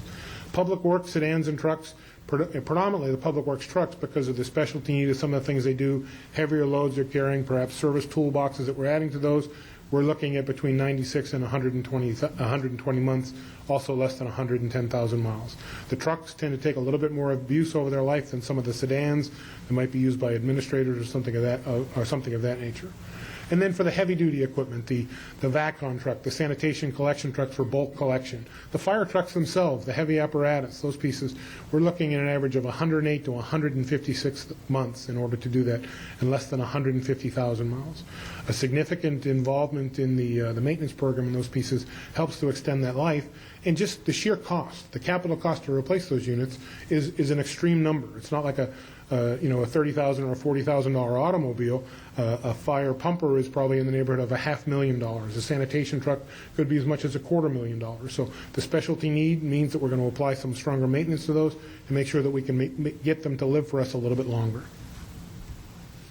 The maintenance activities we provide on an ongoing basis are also vary by the type of vehicle, and then we're looking at the intervals at which we perform that maintenance. We've stretched those intervals out in order to try to maximize the maintenance and operations dollars that we're expending on a vehicle. For PD sedans and the SUVs for patrols, the preventative oil check and safety checks when a vehicle comes in. Right now, that's at the 3-month, 3,000-mile rotation. And part of the reason that that's the shortest one we have is, again, because of the specialty nature of the equipment on those vehicles. The tires that are on those vehicles are marked for the aggressive driver, for high-speed driving. We have skid plates on some of those vehicles that are used in the undercarriages to provide protection in the event that they're going into places that aren't a traditional roadway. If they have to go through a field or something of that nature, the skid plates are intended to protect the undercarriage, but they also hold more heat in the vehicle. The heat causes the breakdown in the oil. We want to make sure we're checking that a little bit more frequently. General government sedans and the trucks, we're looking at between 4 and 6 months in about a 4,000-mile interval when we bring those vehicles in to be inspected and checked. For the heavy-duty apparatus and the fire equipment, 4 months, 4,000 miles is our target. But we also do some extra work, as I mentioned a little bit earlier. We're performing more detailed analysis. We're taking a sample of the oil and we're having it analyzed chemically to see if we're seeing early breakdown in what's occurring. Are we seeing metal shavings within those components? Are we seeing the viscosity of the oil breaking down more quickly because of the way the vehicle is being utilized? Those are often indicators for us of what other problems might be occurring within the vehicle. And then obviously with the fire trucks and the like, we have the specialty components that are on there. The pumps. The ladder truck has the carousel that carries the ladder around, the radio equipment, those kinds of things. All those pieces are things that we check on a regular basis to assure the reliability and the operability of those vehicles within the fleet. The next couple of slides, the next 2 slides actually, represent our planning document, a summary of our planning document by category. The 3 categories that we've listed are public safety vehicles, public works vehicles, and then general government, which includes currently Parks and Recreation. When Parks and Recreation was split off as their own group, we added them into that general government component just as a way to help track that. We're identifying the number of vehicles by fiscal year that we're recommending for replacement, and then the approximate dollar value of what those replacement components are. And between these 2 slides, we actually carry this plan from fiscal year 11 through fiscal year 20. The total of that 10-year period would represent $19,610,000. I'm just curious, because Please. I see your replacement schedule. Yes. And we haven't, it's been 2 years since we've done any replacement, is that correct? What would that look like? I mean, if we had been replacing them in the last 2 years, would these numbers be much less? They would be lower, yes. If we had been involved in the active replacement program, those numbers would decrease because we base the target for the plan from the acquisition date of the vehicle, the in-service date of the vehicle. We forecast what that would be and then begin that assessment based upon that criteria. Would that be in half? You could have cut those numbers that would have come before us this year if we had spread this out? Vice Mayor Lord, I'd be remiss to tell you, I could tell you exactly what that number is off the top of my head. That's all right. I do have those numbers in pieces we could provide you with today. I'll another time get those numbers. I'd be happy to provide that to you, but honestly, that's not one I prepared for this evening. Thank you. I tried a number of anticipated questions, but I'm afraid that was not I'm one sorry I of them. didn't contact you earlier. That's okay. But obviously, if we're involved in the ongoing components for replacement, that's going to alleviate deferral. That's going to offset deferral. We'll talk a little bit about deferred replacement from that standpoint here in just a few slides. The one other thing I think that from that standpoint I want to make sure that I can be very clear on is that when you look at how Goodyear acquired vehicles, you all began some growth spurts that were tremendous. You know, you were in the 10, 15+% growth rates, and you were having to add equipment and add vehicles at an alarming rate. Well, in a year in 2005 or 2004, if you had a significant growth number and a significant number of vehicles were added, I can forecast for you that 6 or 7 years out, you're going to have a big number of replacement vehicles based upon how those vehicles are utilized and what their life cycle will be. So part of the fact that we see some very tremendous numbers, some very large unit numbers, the numbers of vehicles overall, but also the dollar value, it becomes very important to realize that part of that was facilitated by the growth that the city was under at that point in time. I'm in the business of forecasting those life cycles. I look ahead to say, here's what I think we need to prepare for, and then are we doing the right things to be financially prepared in order to let that happen from an operational standpoint as well as from a financial standpoint. The 2 slides, again, that I mentioned, we actually forecast from fiscal year 11 through fiscal year 20 to allow you to understand the planning horizons that we're working on a regular basis. But understand that this is not an exact science. a vehicle that's involved in a mechanical failure, a vehicle that's involved in a motor vehicle accident, a component that occurs when we're responding to an emergency after hours. All those types of components we have to evaluate on a day in and day out basis to say, what is it we're experiencing, and then how does this flexible schedule have to change based upon what we're presented with. It's important that we see this as a very fluid document, which is how my colleagues in fleet and equipment management view this on an ongoing basis. We have lengthy, detailed, drag-out conversations about how can we make this work and how can we come to extend the life of some of these vehicles to make sure that we're maximizing that efficiency. The idea of deferred replacement that I mentioned just a moment or two ago is an important component in my mind because it is part of our evaluation process. I'm not going to tell you that the vehicles that we forecast in every year will have to be replaced every year. We're going to look and say, this is a specialty unit. We can get a little bit more life out of it if we do some things, if we facilitate some additional maintenance or we make some changes to how a vehicle is being utilized. In some cases, if we have a piece of specialty equipment that we can reallocate.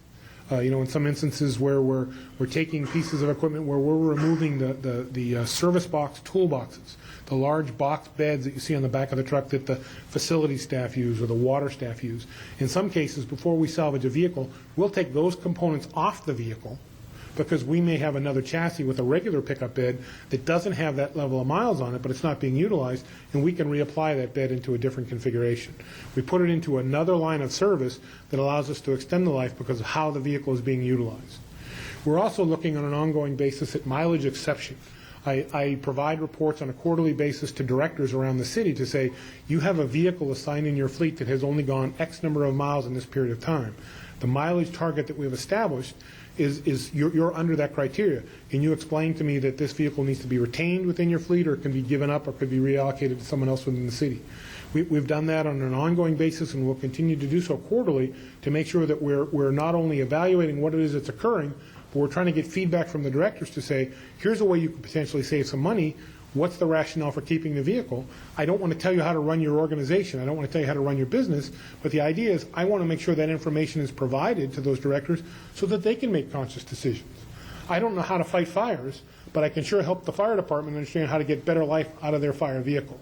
I don't want to run the maintenance program in Parks and Rec, but if I see a vehicle or a piece of fleet equipment that's causing them some trouble, we want to try to begin to identify that for them and try to be able to help them understand that. The service value of the vehicle is considered against its vehicle value. At some point, we're back to that good money after bad, the pay me now, pay me later scenario. At some point, the cost of the vehicle maintenance is exceeding the value of the vehicle itself or the value that we can instill an increase in the vehicle by doing that maintenance.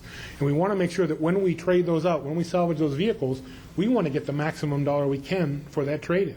Just as you would in turning in your vehicle when you buy a new one, you want the maximum dollar for your trade-in. We do that through an auction and a salvage process, which means sometimes that may be a little bit lower than what you might expect in a retail or a wholesale market, but we certainly want the best bang for our buck in return.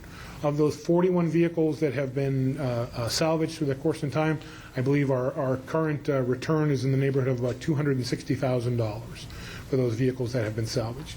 Now, that's not to say that we're going to get that kind of return on every vehicle. One piece of equipment was a used fire apparatus that was turned in, and that was I believe it was close to $100,000 we received for that vehicle alone. But I do want you to understand that those are pieces that we actually continue to review on an ongoing basis. We make recommendations to department directors and managers about what we see within the vehicle and what we recommend the life of the vehicle to be, but we want their input in that process as well. Assisting a vehicle to last beyond its expected life from us is a success. If we can take a vehicle that we thought should have been expiring around 7 or 8 years and we can extend it to 9 or 10, we feel that we're being successful and we're managing that to a very efficient level. A quality maintenance program is a substantial component to maximizing the life of the vehicle. And I'm going to brag a little bit. I think you have one of the best fleet and equipment management divisions that I've ever had the privilege of working with in my career. I think the world of the folks, and I'm very, very respectful of the work that they do on an ongoing basis to make sure that they're trying to get the maximum bang for that dollar. The current replacement proposal before you, I believe, stands at about $1.1 million, and we're recommending that the priority, the 17 of those vehicles, 17 of the total number of 24 scheduled or that we're recommending for replacement, 5 of those are identified as police sedans, 11 of them are police SUVs, and we have 1 heavy-duty pickup, which is the brush response truck. It's the off-road vehicle that goes into the riverbed, or we have a brush fire. Like, it's a heavy-duty vehicle to fight that component, to fight fires in that situation. The non-public safety departments, we're recommending 7 vehicles for replacement. Heavy-duty pickups with the service bodies that we recommended. We've done, I believe we've changed out 2 beds currently, and we have need for 3 more at present. And then 4 general purpose sedans is what we're recommending in there. The total recommended purchase is $1,175,000, and at the $1.5 million mark, $325,000 would be set into a reserve fund to begin that process for future years, part of that planning process that I showed you a little bit earlier. Non-replacement, the decision to not replace components carries with it risks and impacts and risks to the city. Vehicles that are not replaced as they age obviously become higher use. Higher mileage, higher maintenance vehicles has an impact on increasing our operating and maintenance costs. Maintenance labor, parts and pieces, materials that we use in maintaining those vehicles, all those will potentially increase. We also cooperate with the city's police department and make use of their towing program in the event that we have a city vehicle that breaks down outside the city limits. In some cases, if it's a small enough component, we might go out and facilitate a repair, jump a battery, change a tire. But if we think there's some major maintenance, we'll use that towing program to bring it back to our fleet operation here within the city so that fleet and equipment management can make that repair in our facility.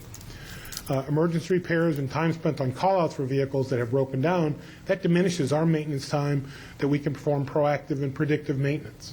The things we want to do to try to extend the life are offset by those unplanned responses that we have to have. The idea from my perspective is the more I can try to predict what those will be, the better and more efficiently we can operate that system.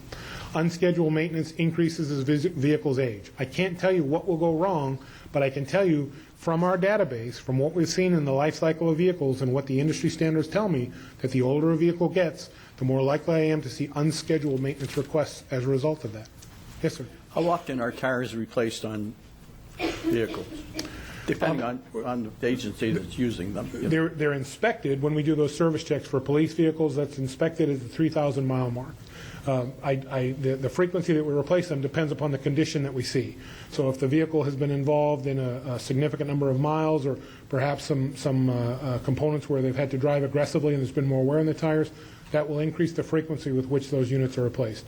Tires themselves on general fleet vehicles, public works, trucks, sedans, general government vehicles, we're probably seeing tires that are running in the neighborhood of 50,000 plus miles for some of those components. Have we made arrangements with any type of tire company because of the volume that we're creating?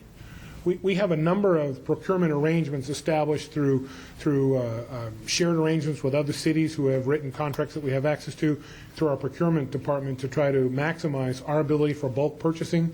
In some cases, we buy in store. In some cases, we buy in a just-in-time model because we have limited amount of warehousing space currently to hold that kind of reserve. We have a number of tires and batteries, because we use those on a regular basis, that we maintain at fleet, and then when the inventory begins to dwindle, we replace that, so we're never at that point where we're running out. And most of the equipment that we have are standard tire sizes, right? They are, except for the specialty apparatus. The heavy-duty vehicles, they're standard for that type of vehicle, but we do run standard. We don't have a lot of off-size specialty or unique items. That wouldn't be the case. Now, we are obviously fitting the tire to the type of performance demand that the vehicle is being called into service for. That brush truck, for example, that's a lifted truck to allow it to get into spaces where more clearance is necessary.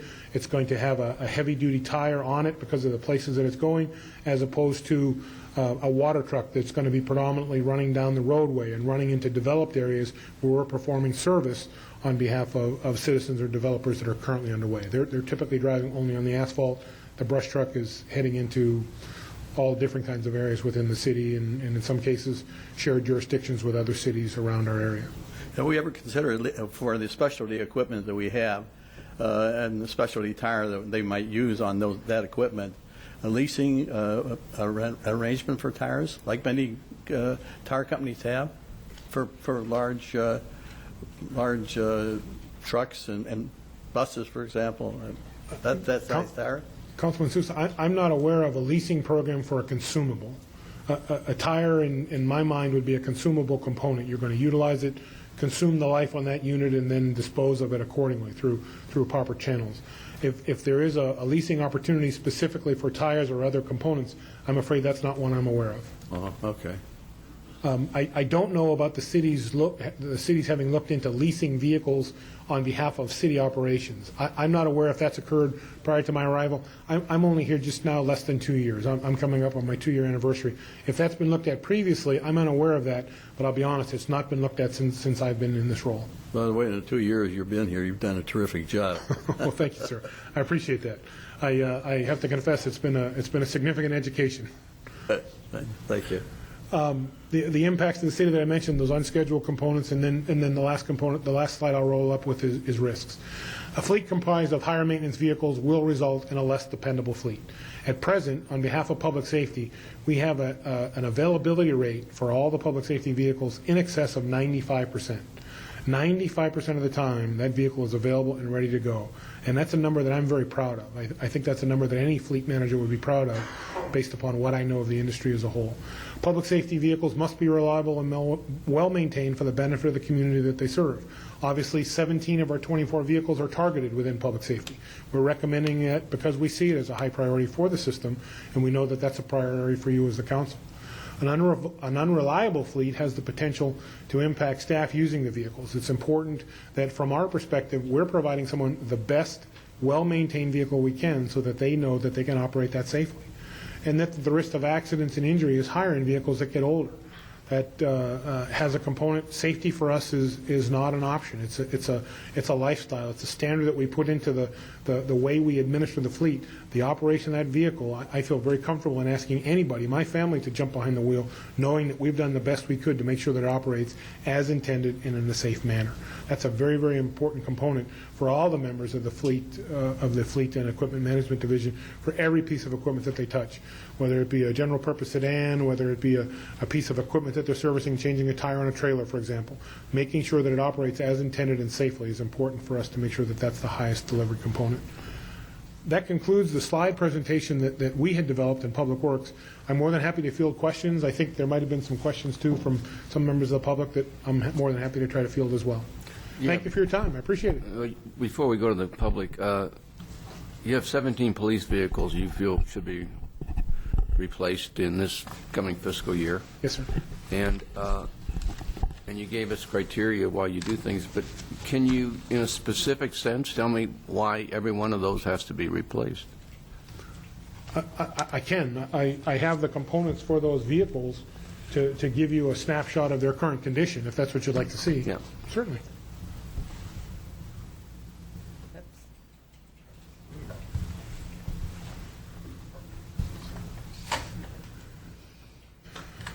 Oops, forgive me. The report that you see in front of you, Mr. Mayor, is produced by the fleet management software that we run in the Fleet and Equipment Management Division. We have identified the specific vehicles that we're recommending for replacement. And what you see in this report is by the categories, by the categories that we maintain within the software. The first vehicle is Unit 215. It's a Tahoe, a 2001 Chevy Tahoe. You'll have to forgive me, I wasn't able to fit this all onto... You don't have to be that... What I need, I want to just see the year and the mileage. The mileage is... And I can... You don't have to say it as long as I can read it. That's good enough, I think. Well, yeah, and I'm afraid what I had to do here was, in order to make the report fit, it rolled onto a second page. But the report that you'll... Oops. It's a 2001 Tahoe. Its current mileage at the last service was 104,481 miles. And then that report continues down for the vehicles that we're recommending for replacement. In that 17 component, we're recommending like replacements. Cruisers, sedans for the sedans, Tahoes for Tahoes, and depending upon what happens tomorrow or next week or when final approval is, if it is granted, we'll continue to evaluate the fleet that comes in. If I have a vehicle that's involved in an accident that's not on this list, we'll reprioritize the list accordingly. Can you show me the other 13? Oh, certainly, sir. Yes.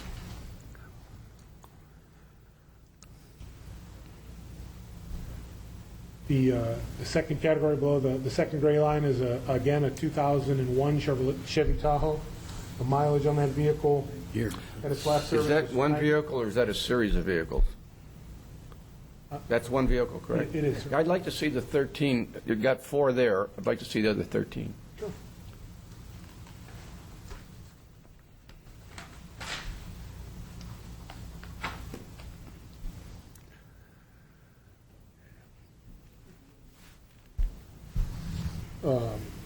Another, this is actually a 2002 GMC I Yukon. can read it, Mark. I'm sorry. I think everybody can read it. Can you read it in the audience? It might be a little difficult for them. I don't know if I can increase the, The mileage is, you know, you need to see that.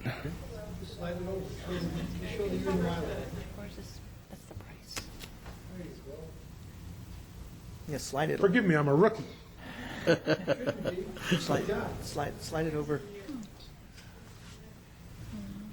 The gear, yeah, there you go, so you can see the gear. No. So is your criteria for replacement, and I know it's not, it's generally your criteria, is time, and you said 7 years, and you said 100,000 miles. Is it 7 years and 100,000, or is it 7 years and or 100,000? I think the best way I can answer that is it's and/or. It's going to be a series of factors from the amount of money we're expending from an operations and maintenance perspective, the maintenance cost life to date that I discussed, the service life of the vehicle, the age of the vehicle, and the number of miles. All 3 of those components are used in each evaluation to determine which vehicles we're recommending for replacement. Mm-hmm. So it may be a vehicle that we may only see 75 or 80,000 miles on, but we're seeing a high amount of maintenance and repair costs. Perhaps how the vehicle is being utilized, maybe it's been involved in an accident, maybe in some cases we got a vehicle that had some problems at the start and we didn't realize that until we got further down the line.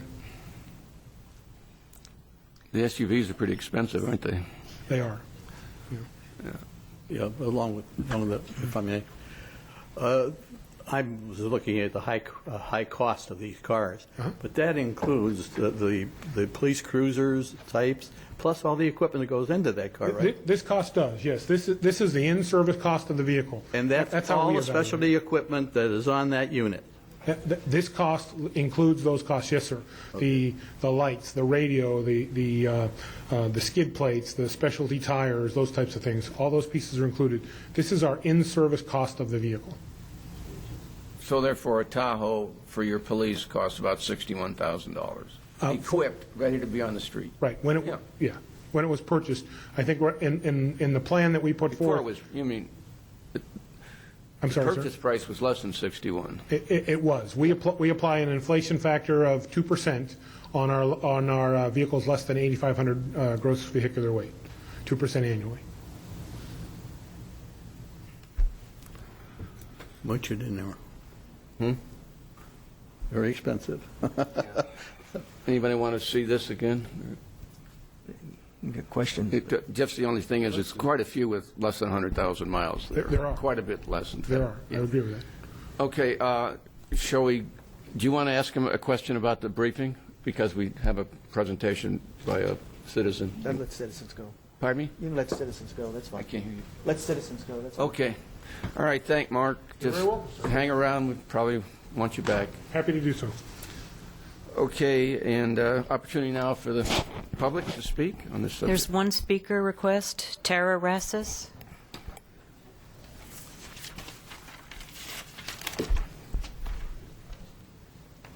Hi, Tara Rassis, Goodyear, Arizona, 85338. I'm going to go ahead and put the bullet points up that Mayor Kavanaugh had asked for from the last meeting with the group that we discussed. Let me see if I can go down on these. I tried to make it nice and big so everybody be able to read it. There you go. Okay. I was present at the previous council meeting. As you well know, you passed a sales tax hike last year due to an expected $4 million budget shortfall. According to the audit, the $4 million was found. But exactly where did it go? It was discovered in the fall of 2009 that there was $4 million unspent from fiscal year 2008 and 2009 budget and available for use in the fiscal year 2009-2010, the fiscal year we are in today. The valid question is, on what was it spent? It may have been used to cover budget shortfalls, but I don't believe we had a shortfall anywhere near that amount.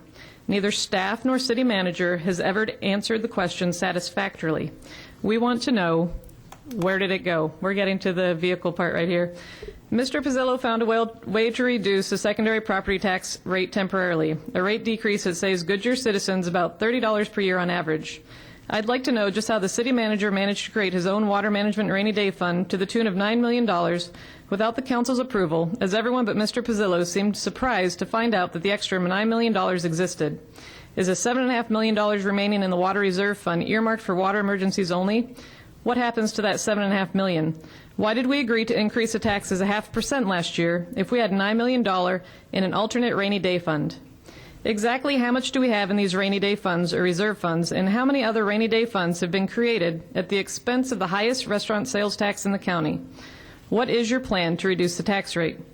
We think it would be wise to spend rainy day funds to pay for APS lights, and then the $400,000 in savings should be immediately applied to reduce the city's tax rate.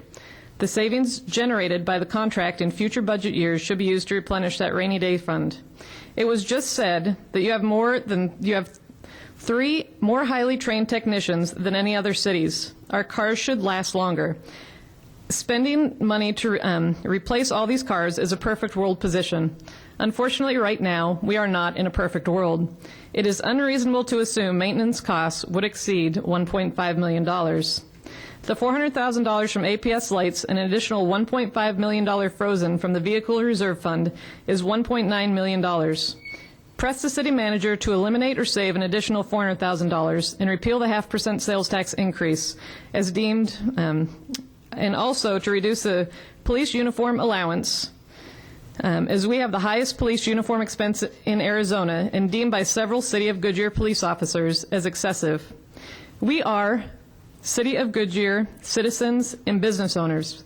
We have chosen to stand for our city. Let me make it very clear. This is not a passing interest in city issues. We are here to stay and to make the Goodyear Council accountable to the citizens it represents. Thank you. Thank you.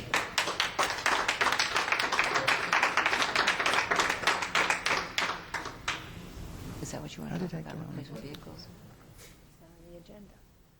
Mayor, I have someone else that wants to talk about replacement vehicles. Joe Picello. Okay.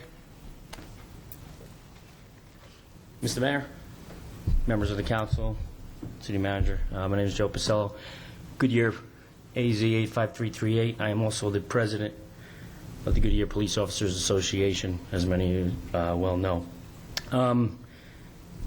I've heard a lot of things over the last couple of weeks about our uniform allowance, the replacement vehicles, but I haven't seen anybody come out, take a ride along, any of the citizens that I know of, to see how we're doing business. I don't know if any of the citizens have contacted any police officers to find out what their uniform allowance is spent on. We are not issued uniforms here. We are not issued handguns. We're not issued the duty belts. We're not issued the shoes. We're not issued the socks. We're not issued any of that equipment except an OC and a taser. So what you see on an officer every day and what he appears like comes out of uniform allowance. A uniform shirt costs about $70. That's one shirt. The pants, probably close to $40. We don't walk around with just one uniform and we use it all year. We purchase several uniforms for a week's time, and then we purchase that several weeks uniform at least 2 or 3 times a year to support looking professional on the street. So when the citizens ask for, I would ask the citizens that if you're going to come and try to take things from employees who haven't gotten pay raises in 3 years, who put their life on the line every day in this city, who drive vehicles for 10 hours a day nonstop, and you want to know why we need these equipment. Vehicles that were supposed to be replaced 2 years ago. I'm the one behind the wheel of that vehicle. My brothers are behind the wheel of those vehicles. My fire compadres are behind those vehicles. They're unsafe. That's the bottom line. They're unsafe. They need to get off the road. That's why they need to be replaced. So the members of the, as a citizen of this city, where I moved here specifically to this city from back east, specifically to this city because of the potential of this city.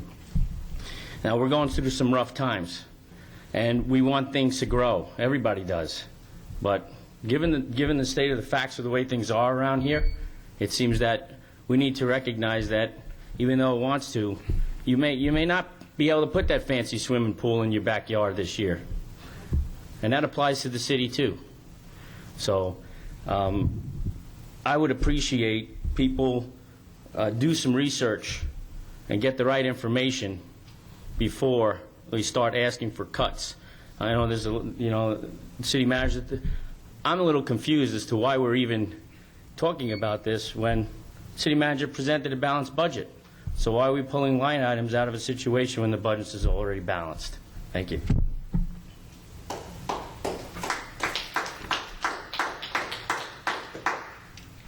Mayor, I have one more. Roger Matlin. Okay.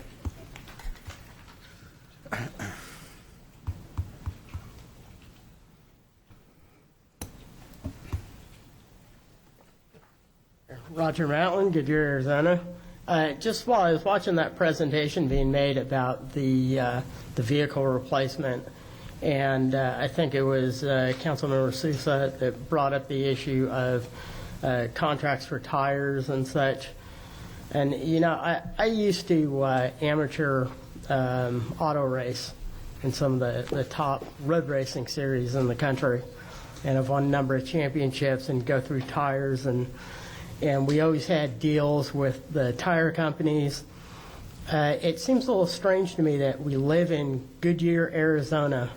Why don't we have a contract with Goodyear for our tires? They make some of the best tires out there. It would seem that would be a great marketing plan and a great deal to go with, and you know, certainly just a good idea to benefit the city overall. And then in addition, in watching the presentation and hearing some of your comments, it seems like one of the biggest problems you have here is that you're just not organized. It seems like you need to track your vehicle use. You know, I used to, when I was a commercial underwriter, even when I was race car driving, I knew how many miles I was putting on my car. I knew how many miles my car could take. I wasn't spending an average of $60,000 a vehicle and going out and spending the kind of money you guys seem to be on maintenance and replacement. It seems like you need to have somebody that's really tracking this and paying attention to it and doing a better job, because clearly you can cut costs here and clearly take advantage of the fact that we are Goodyear, Arizona, and contact the great Goodyear Tire and Rubber Company and get some tires out of them. So just a suggestion. Thank you. Thank you. Okay, any further comments from public? Okay. So we had the presentation, we had the public input. Now we're at a point where we're asked for a motion for consideration to authorize the expenditure of $1.1 million plus. So in other words, the $1.1 million is to be spent at the beginning of the fiscal year or during the fiscal year? During the fiscal year.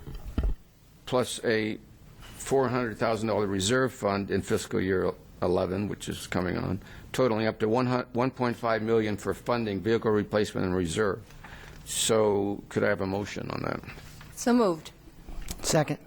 Motion from Vice Mayor Lord and a second from Councilmember Pizzillo. Motion maker, would you like to make a comment? Well, you know, I think we're here because we delayed this for 2 years, and so now we're here. Granted, it's not the best time, but I think after that briefing, I think it was probably the most detailed and complete briefing I've heard in a long time. And I'm going to go along with our team of experts. I'm going to go along with the people that drive the cars, that know the danger they're in every day. So I'm definitely voting for this. Okay. Further comments? Mr. Pizzillo? A couple comments. First comment, when it comes to the half-a-cent sales tax. I'm in agreement we should reduce it, the temporary one. I'd love to find the additional money, but to put everything in perspective, we as a city 2 years ago added a new program called Spring Training. Spring Training / Parks, which cost us about $8 million a year net from our general fund. As a result, our half-a-cent sales tax generates $5 million. You can draw your own conclusion, but that's what we're dealing with right now. Now, we've been cutting and cutting costs to get that down, and I would love to find the additional $5 million to drop of that half-a-cent, and that's a goal just the same as with the restaurant. But I want to make sure it's fiscally prudent from it whenever we get to that point. Second thing is the first issue I had when I came in the city when I was elected and I was concerned about was the reserve fund. It's actually a policy of the city to set aside money each year to fund for replacement equipment. And like I tell my students that I teach, if you want to know a company's going under, 3 things. First, they sell their assets. Second, they hold off on their maintenance. And third, they don't replace their equipment. And I tell them specifically, if those 3 things are happening, go look for another job, okay? Because that company's not going to be along very long. And that's business. Even business you can't last in when you're replacing that. And what concerned me the most is not only was the fund depleted, but we weren't putting money in there for the past 2 fiscal years. So we're still chasing our tail or running behind when it comes to replacement equipment. Now, I don't claim to be an expert on replacement. I see we have some matrices up here when they should be replaced. Our director tells us that it's not just age, it's mileage and repair. I would have loved to seen what we're spending for some of these, because it's my understanding we're spending as much as $7,000 a year on a car that may have $3,000 net worth.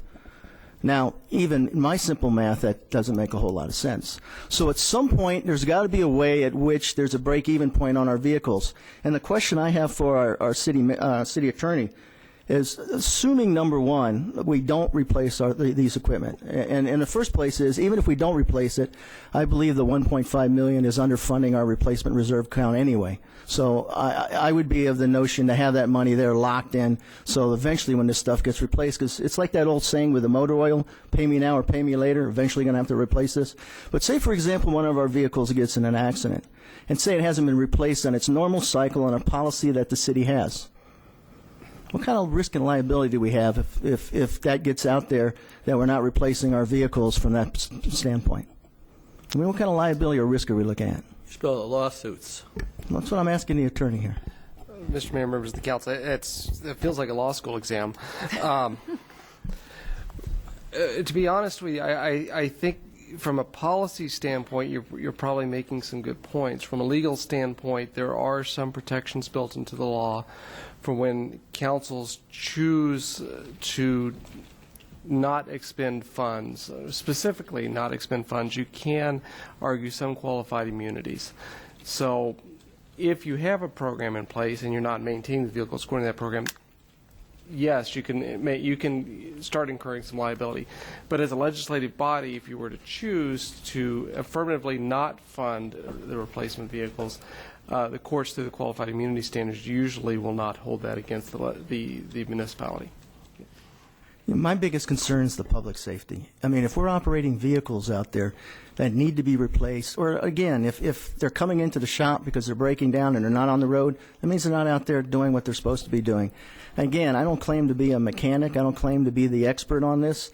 But we have a director that's saying they have these 15-point pieces which they go in and determine when these get replaced. And I'm still concerned that even the 1.5 is not enough in our long-term replacement fund. You got some vehicles he's mentioned are $500,000. So from that perspective, I only see one side of facts. If somebody can give me some other facts that show that, and actually hard numbers, I'm a numbers guy, that these shouldn't be replaced, that the cost benefits better than to not replace them, I'd be more than glad to look at them. But from my perspective, I've got to go with our director saying with the 15-point plan they have on there that these have to be replaced. I don't want to get into decision and have a vehicle break down or not be on the road and somebody get hurt as a result of public safety because we're not replacing equipment. So I'm going to support it. Councilmember Cavalier. Yeah, somewhat I agree with Councilman Pasillo, but take exception to some of the things. We have 4 or 5 police cars that are spares that are in there and being used when a police car breaks down. And those aren't being used that much. And a car today that you purchase any time from 2000 to 2002 to this present day, don't tell me that 100,000 miles is the life of the car, even if it is a special needs car. The lifetime of that car should be 150,000. And I get over 200,000 miles on my cars. I drive the wheels off of them, and I don't have a lot of maintenance problems with them. But we do have spare cars sitting in the garage. We do have spares when those break down. So as far as it being a something that is going to be vital to that person driving that car, that personnel, I can't buy that, because we do have the spare vehicles and we do have the spare parts. And then the stuff that goes inside the car, the computers and all of that, that's transferred to another vehicle. We don't sell that too with the car. That comes out of that car and it goes into the new car, I presume. Is that not correct? Yes, that is. Okay. So it's just that I think this year, I think we can go another year, and I'm not going to support this because I don't feel that we really need the vehicle replacement. I know we need it, but I'm not certain that it's critical when we need so many other things and we're cutting so many other programs. So I'm going to leave it at that. Thank you. Councilmember Loretano. Yeah, I agree with a lot that Joe was saying with regard to the, first of all, I think we're all on the same board. We'd like to get the taxes down, but I don't think that keeps this from being done. When I look at this, as the majority is public safety vehicles, and although I haven't had the honor of going with the Goodyear PD on ride-along, I've been on several ride-alongs throughout the valley. And police cars take, I mean, it's not like, I'm cheap. I ride the wheels off my car at my Saturns out of 106,000 miles that I drove here today. But these cars do not take, public safety cars do not take the normal wear and tear. They're not taken care of, even though we have great maintenance, I understand. They're using the front to ram things. You've got people kicking windows out, breaking windows, They're not happy to be in the back of the police car usually, to be honest with you.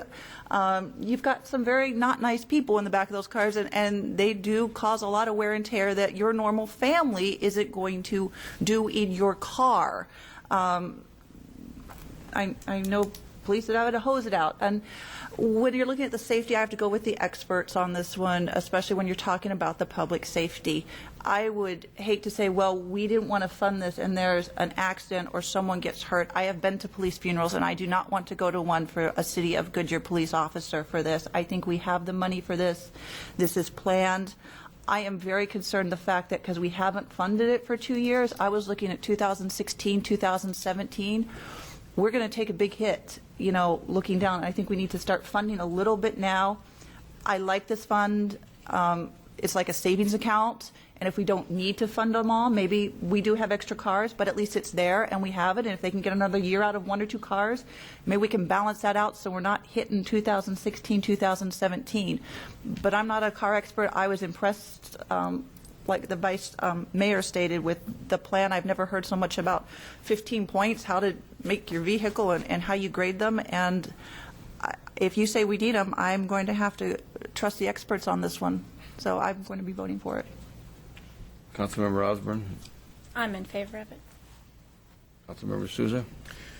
Number one, I'm concerned for the citizens once these cars are on the road, and also for the life and injury of our police officers. It's not fair to have a police officer riding equipment that endangers him. He has enough endangerment out there without having it involved in accidents. And so I'm going to vote for this. Okay, I'll be voting against it. I'm not against putting some money into vehicle reserve, but I don't think we need to put $1.5 million in at this time. And I've said it before, and so I'll repeat it, that too many people in Goodyear are suffering today, and they're the ones footing the bill for these vehicles. And in real estate, we'll find them crying as we talk to them about short sales, because they're going to have to give up the home. They can't replace their vehicles. It's not even considered. and yet we're replacing all these vehicles. I think that it's probably valid to replace some of those vehicles, but when I looked at the 17, clearly the vast majority aren't even close to near 100,000 miles. And safety of the police, I've commanded fire in my life. I'm totally dedicated to safety of you folks, but I've proved it in my life. And I think this is not necessary to this 1.5 million at this point. However, I would agree to something less. But the motion is for 1.5. Is that a correct statement? Okay. Excuse me, what figure would you I would put out there? be somewhere 500,000 to 750.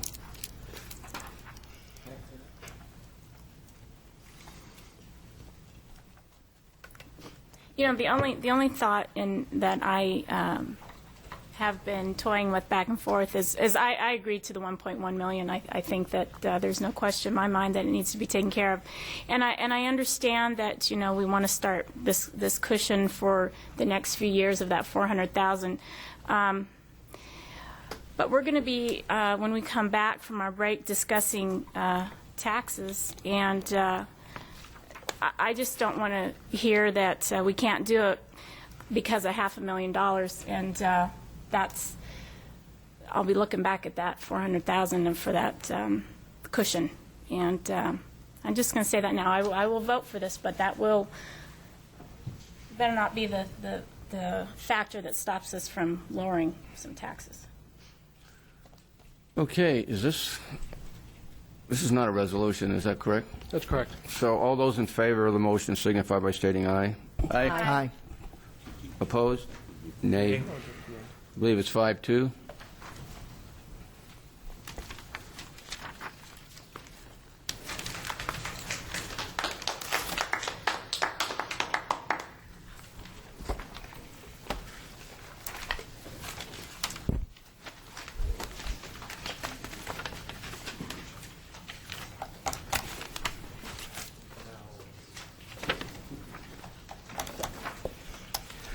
Okay, we'll move now to information items and any comments from the council, current information, events.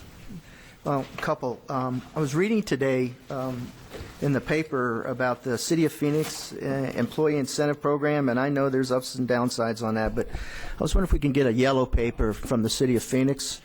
They have an employee incentive program where I guess they found $6 million in savings over a period of time. And again, I don't know how their program works.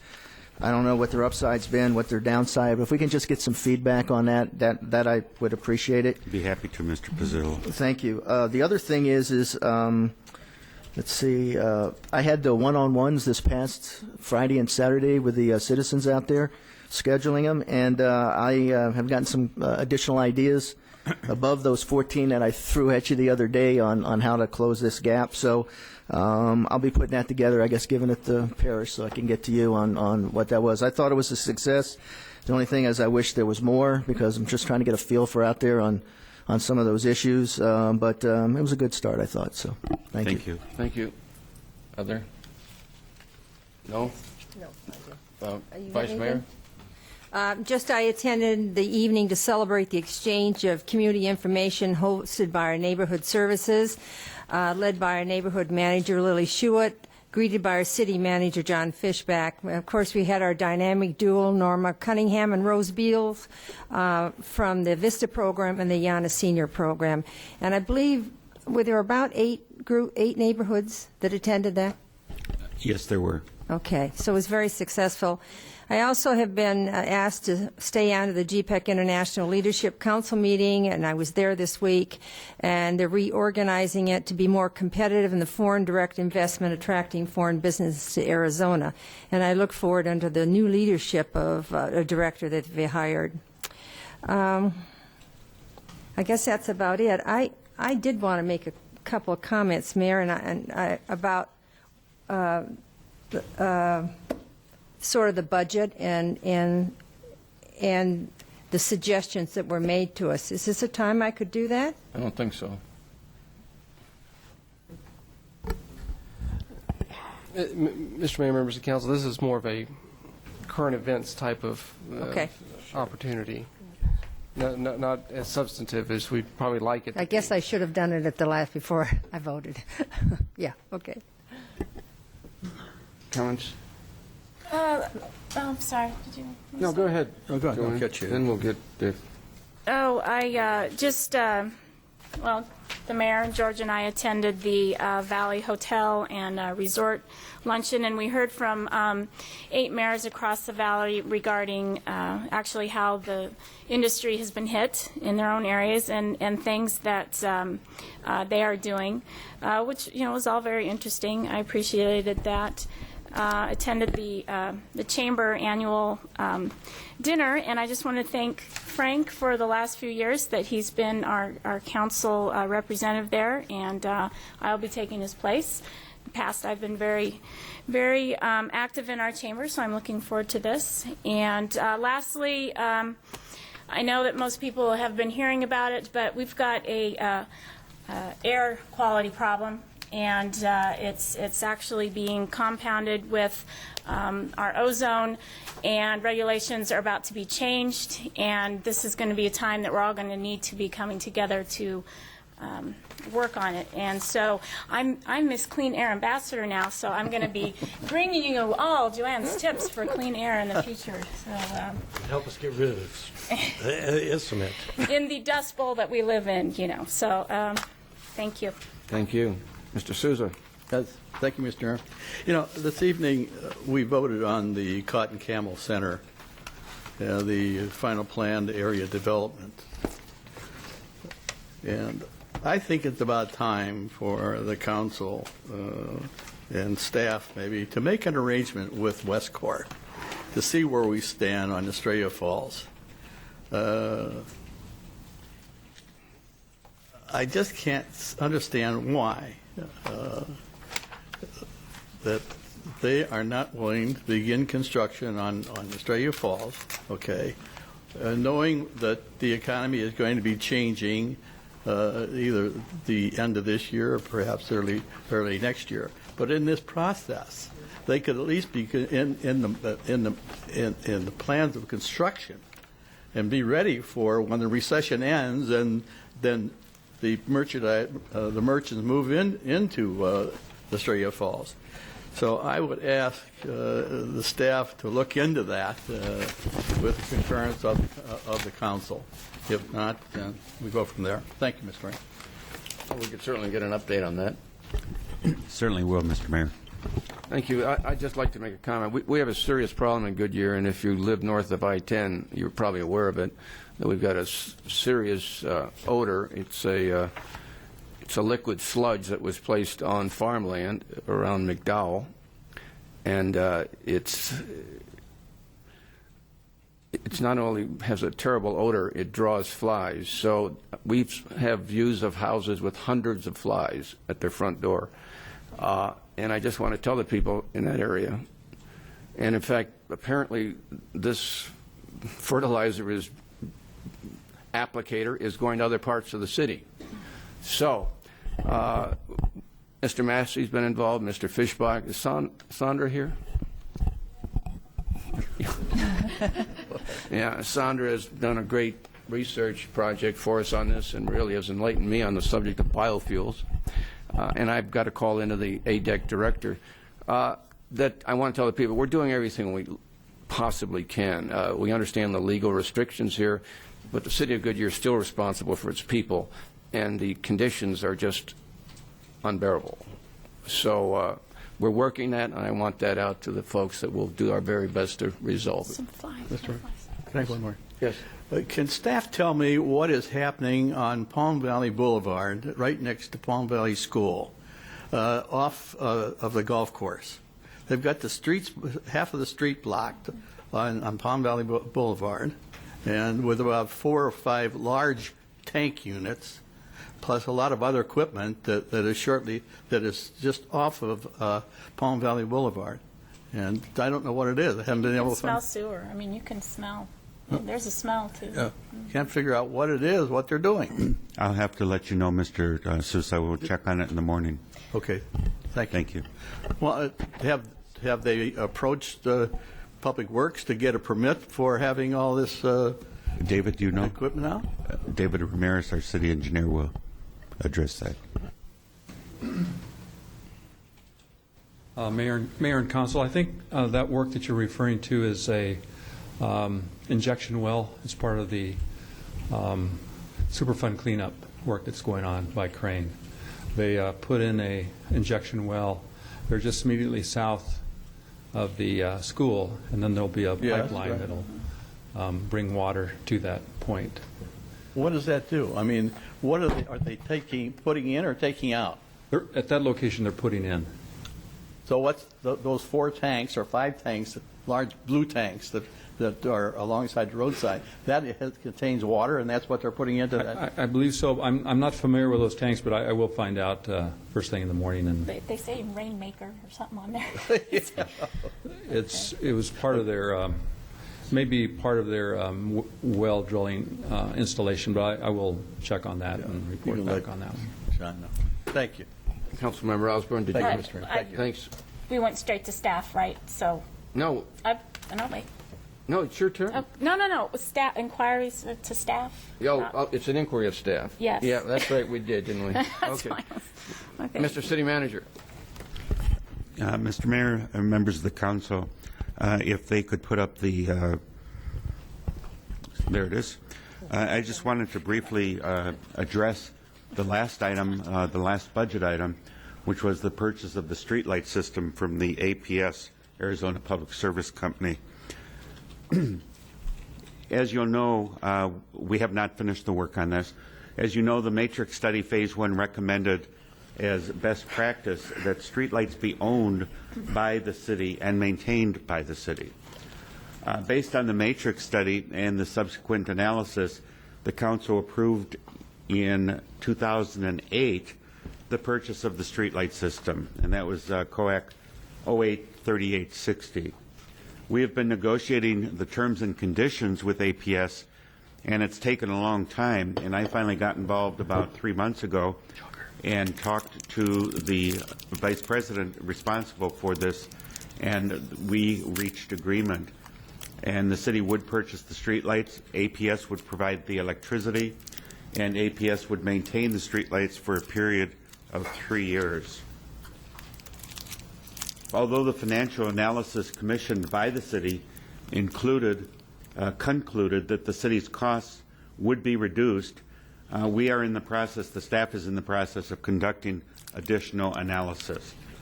But 3 things that we're taking a very careful look at. One, Mesa was just reported in the newspaper that they had incurred almost $1 million in copper wire losses over the last couple of years from their poles that they own. And that's of great concern to us when we're only saving $246,000 a year. Secondly is the potential liability costs to the city, which I'm working with the city attorney's office on. Thirdly is the long-term maintenance costs. We are also examining the cost savings, if any, of providing solar street lighting, which would be a great benefit to the city, and especially as we are committed to being a solar city, it could be very beneficial. We will conduct these analyses and report back to you right after your break with the additional analysis to ensure that the most cost-effective decision is made. So from the standpoint of the budget, it is still, frozen, and that's in the budget as a frozen item. So that's it, Mr. Mayor. Okay, thank you. Appreciate the comprehensive review of that. That's what we need. Okay. Mayor. Inquiries. Okay. Yes, I have one. I'm sorry, I'm going out of order. Anybody else? Okay. Mr. Fudgebach, there was a comment made earlier that Mr. Matlin seemed to think that not much money for landscaping was being taken care of by the city. Could you please give him that information of what the city does take care of? I'd be happy to. Thank you. Thank you. Further, isn't that coming up on our next council meeting? What? Not that one, it's the What? HOA. Cost of landscaping? The landscaping, well, I guess in agreement with the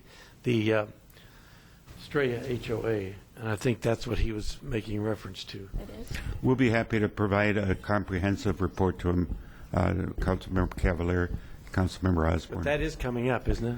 I'm not sure if it is coming up It's next up on the green sheet. on July So- 12th or not. Okay. Yeah, I don't know if it's July or whether it's in August, Okay. but it's coming up. I think it's other communities too. I don't think it's just Estrella. Yeah, but I mean, that was, It's a number of communities, not just Estrella. Further inquiries of staff? Mr. Mayor, I have one item. I need to, following the CFD meeting this evening, some communication was held, and it's been brought to my attention. We need to schedule a follow-up executive session ASAP. And the time frame has been requested as Wednesday morning. So I was wanting to see if council was available Wednesday morning. If so, what time works best for you so we can post an agenda first thing tomorrow morning to meet statutory requirements. I will not be here. I'm going to be leaving out of town tomorrow morning. Will not be back till Friday at 4 o'clock. Friday, okay. But as long as the bulk of the council I can is- meet at 8. I'm good. I'm good. I'm good. I got a 10 o'clock, but I can meet at 8. Okay. 8's good. Got 3. I need 2 more. I got court at 8:30, so if we could do it a little earlier The CFD meeting we had, we didn't come to it. downtown, so So probably need to One leave tell at us what 7:45. I could try 7:45. It's not going to be that long, is it? 8. Probably not. Wednesday morning. 30 minutes. We can do 7. Yeah, I could do that. 7 would be great. I could do 7 or 7:30 if 7's 7 too will early. work. 7's fine. I can do 7. 7? Fine. 7. Okay. 7. 6 of us? Okay. Okay. Is that good? So Lynn's going to go post this right now. Yeah, 7 o'clock on Wednesday morning at City Hall. Okay. Okay, meeting is adjourned.